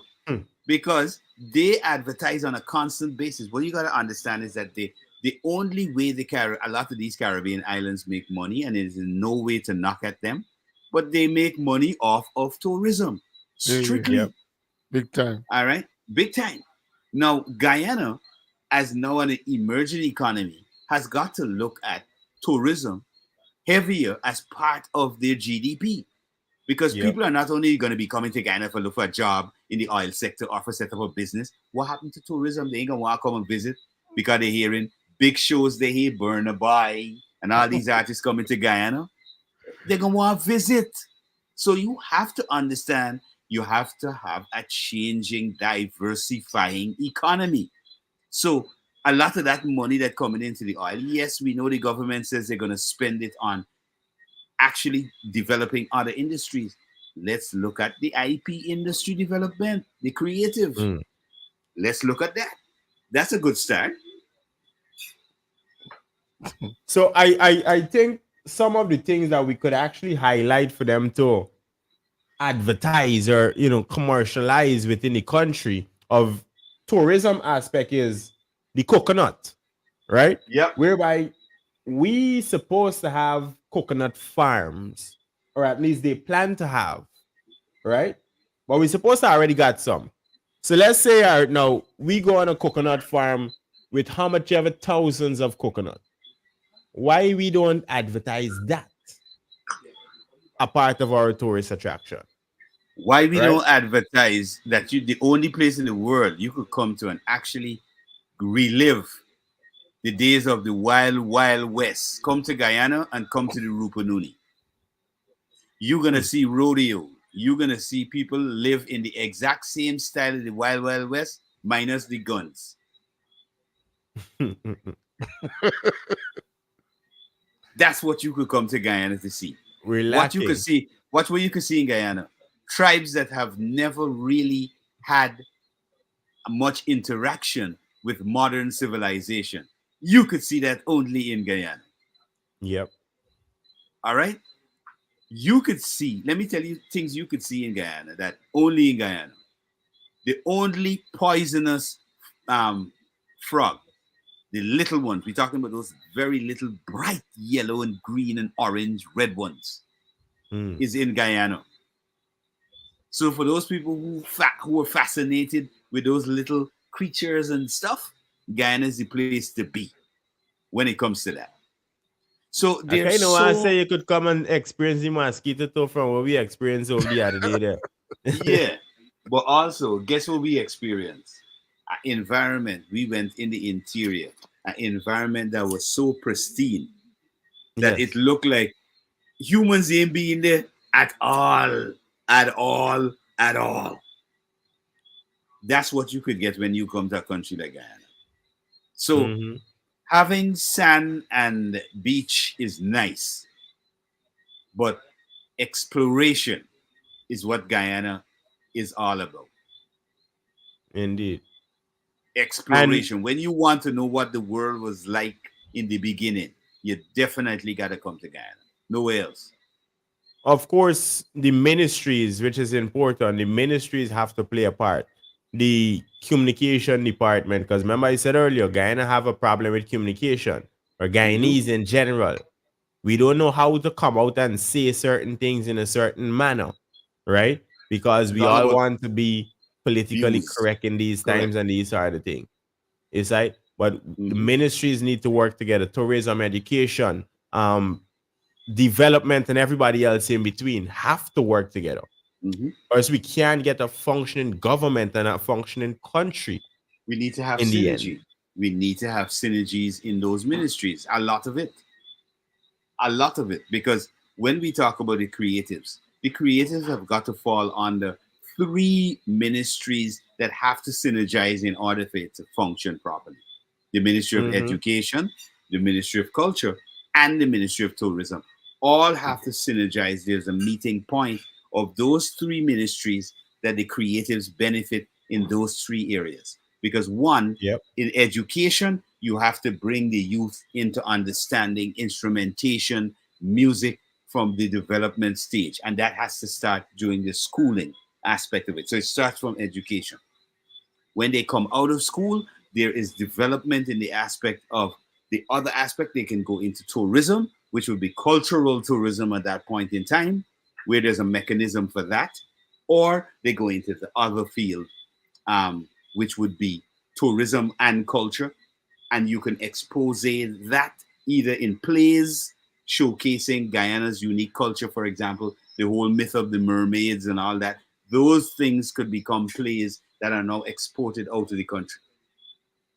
So let's take out the creative aspect, because people might say, oh, we speak on the music and the creative aspect a lot. Only. Yeah. Let's do agriculture, Okay. right?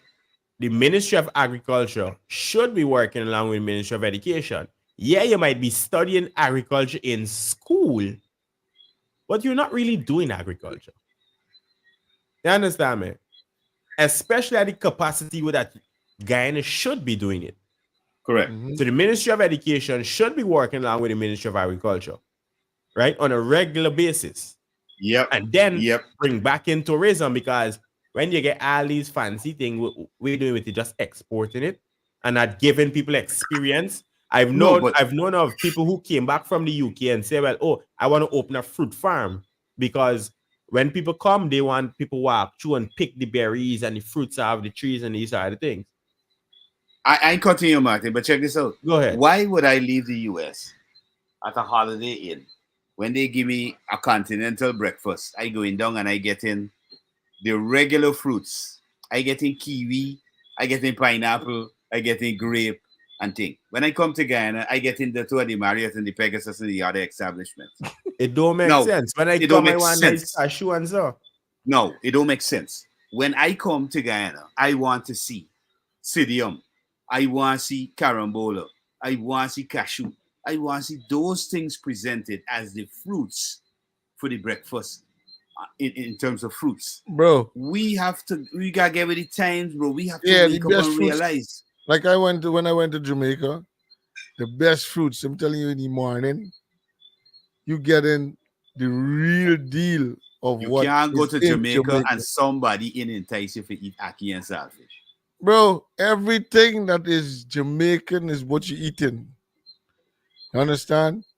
That man ain't trying to go into yeah, of course they have the areas where you can actually Even when choose you could choose, but they insist but that they're you more try. yeah, they're more on all the fruits that they have. You Yeah. get all the the dishes and everything. Because look at Breakfast. this. Look at It this. is Look right at this. Look at this, Sherwin. By doing that alone, do you know that you're creating a market there right away? Because Yeah. for all those people who are growing the fruit, bringing the fruit, delivering it to the hotels and all of that, that's an industry created right there. Because That's an industry right there by I'm itself. just gonna go and tell another person. Have you ever heard of a fruit by the name of X? You gotta taste that fruit. Oh, and I don't think it's in any other country, but it's in this particular country. Of course, the person gonna start getting ideas by why I gotta go try this thing. My bro, And that's how the whole we put some Sidium star apple and some I'm telling you, Sirapo, Sidium. some Miami apple. We put Yeah, on they some never what is called the other brown one, man? I forget the name. Sapodillo. Sapodillo. There's a boss, boy. No, you put that on a fruit platter. When somebody said they would like to have some fruit, Sapodillo and is you the bring kiwi, that. you know, the local kiwi. right? When they bring that, like now in we don't Jamaica, eat the, they're telling us about Jamaican apple juice, and when we see the apple, it's cashew.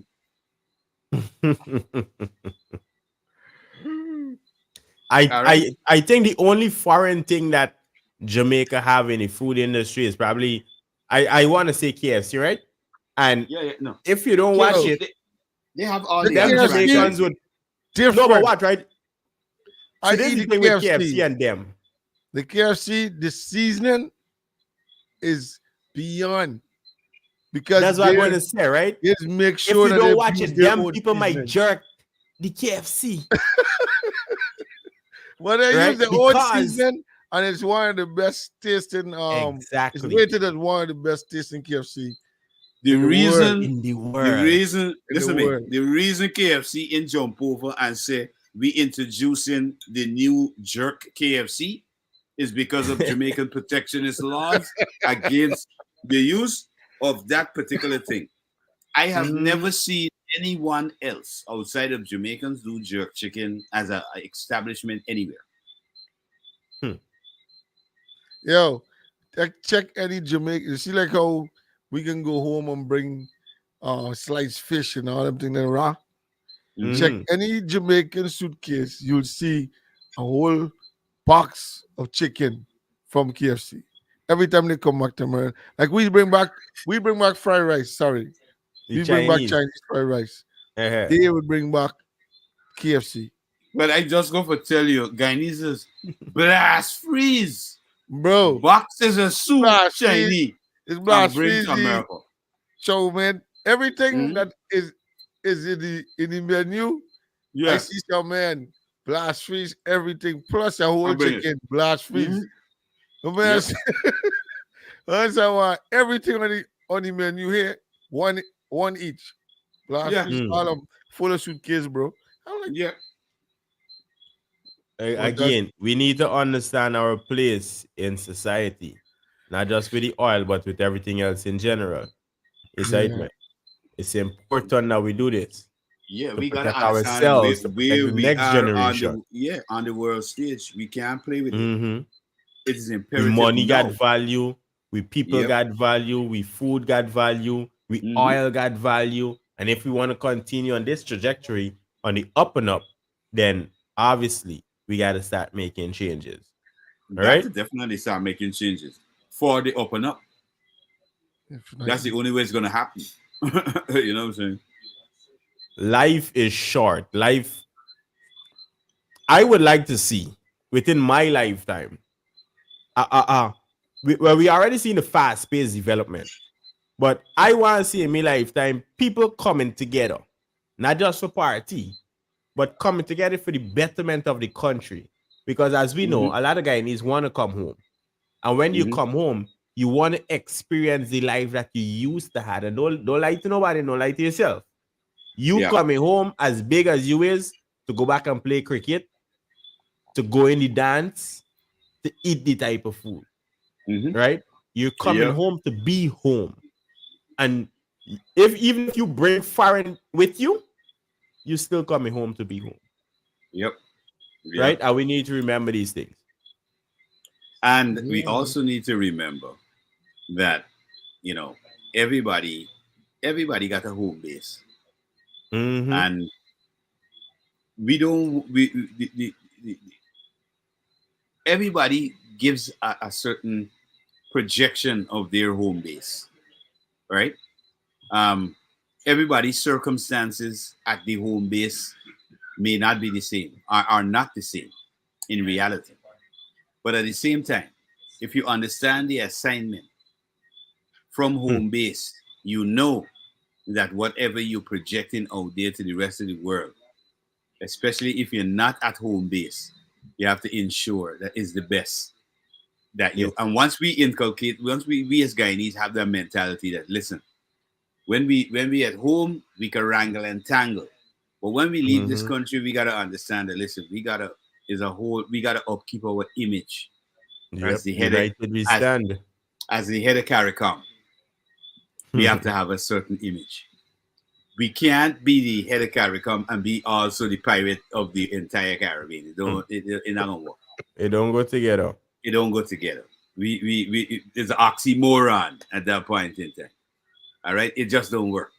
So we gotta get certain issues in place. And again, for those people who might think it's a bashing session or whatever, no, it's an educational session because it's about disseminating information that I think is most worthy, that we think is most worthy for the youth and for the middle aged and for the elderly people of Guyana to understand our perspective now, especially now that we have this oil Yeah. and where we are going.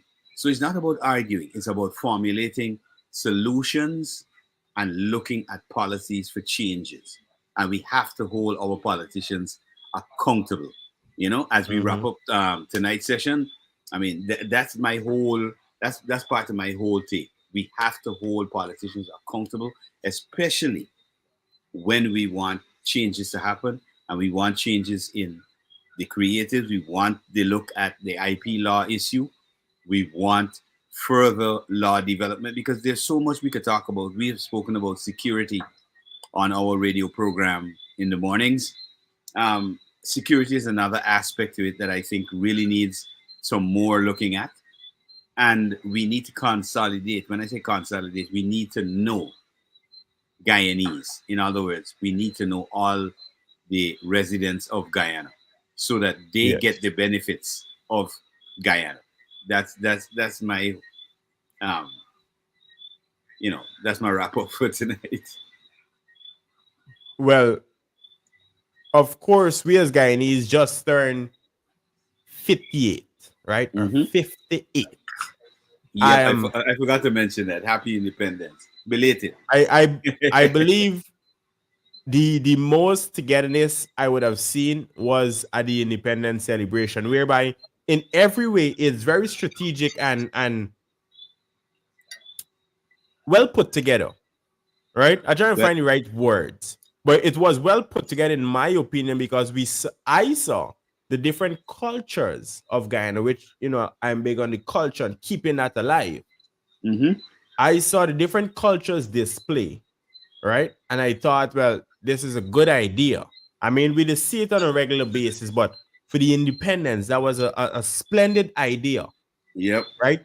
To keep it at a venue or a location in Guyana, which is thought to be separated in a sense, Mhm. right? As I said, Linden is his own country, Yep.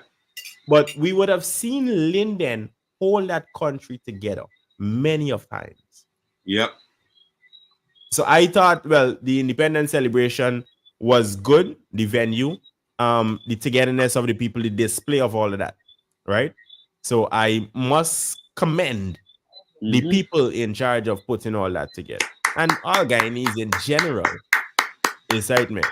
We celebrated, we showed out, and we get it older. So as we go over time, let's continue to show our age, right? Mhm. We can't still be small and little, right? Because we would have grown out to that at this point. Correct. That is my 2 cents.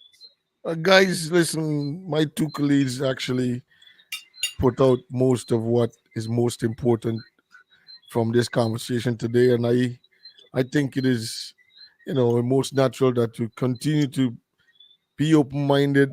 There's sometimes that even I would be sitting here with a different sense of opinion, and by time one of my colleagues might finish breaking it down and explaining what's going on, then I get a clear view of where it's coming from. And I, most of the times, and a lot of times, will have a change of heart of the direction of where I might have been thinking. You know what I mean?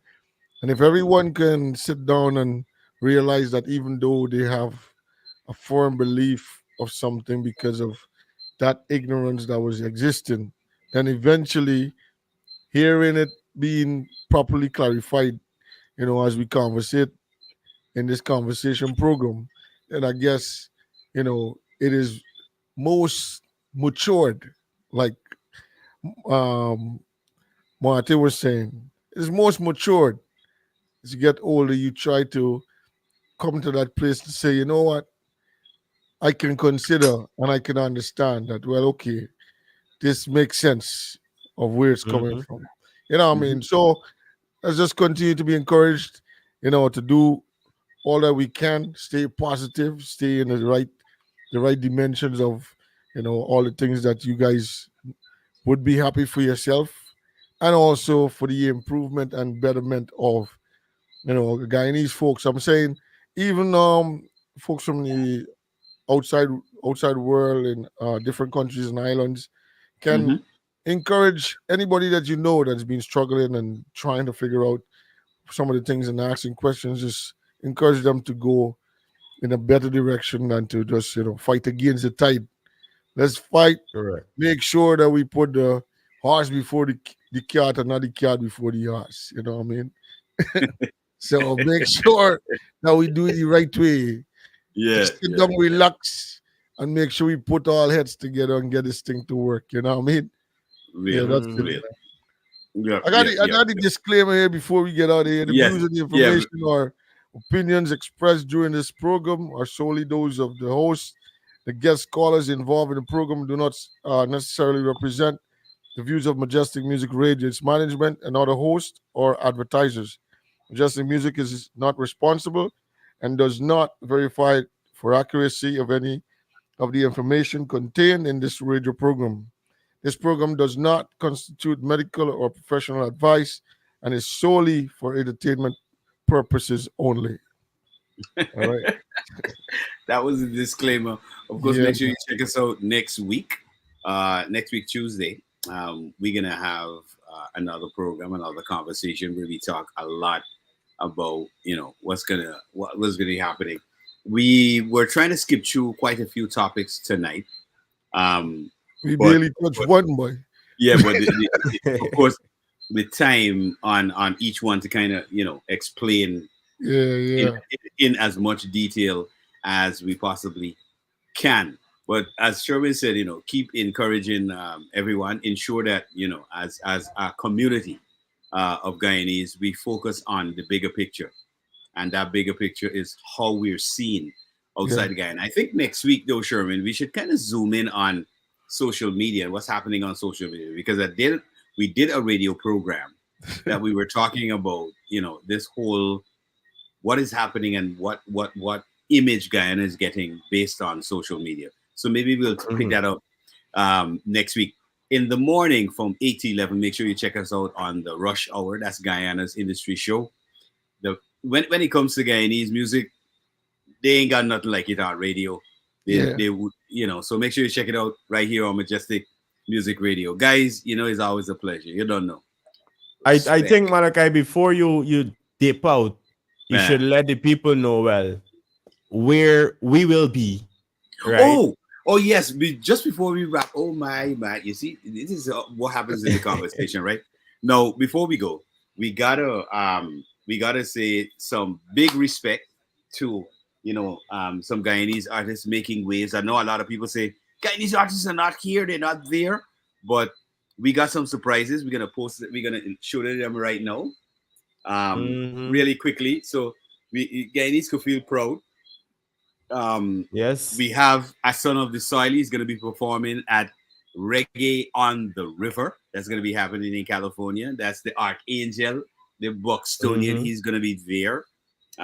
So Guyanese, support your own as well. He's going to be on the Northwest World Reggae Festival, representing all the way from Buxton. And last but not least, we got more to announce. We got Militant. A lot of people believe Militant was a Trinidadian artist, but no, authentic Guyanese artist. You're going to be there at Carabana. So the Guyanese in Canada, go out, show that real support. As we said, we support you things, so go out and support your artists. So we had to mention that. We had to mention those. And of course, there's a lot more coming where those came from, as they usually say. So look out for Guyanese. We taking the world by storm for real. But of course, we got to look at our industry and how we're developing it.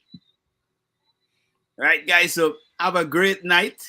And check us out next week. And check us out in the morning as well, from 8 to 11 right here on Majestic Music Radio. Guys, bless up.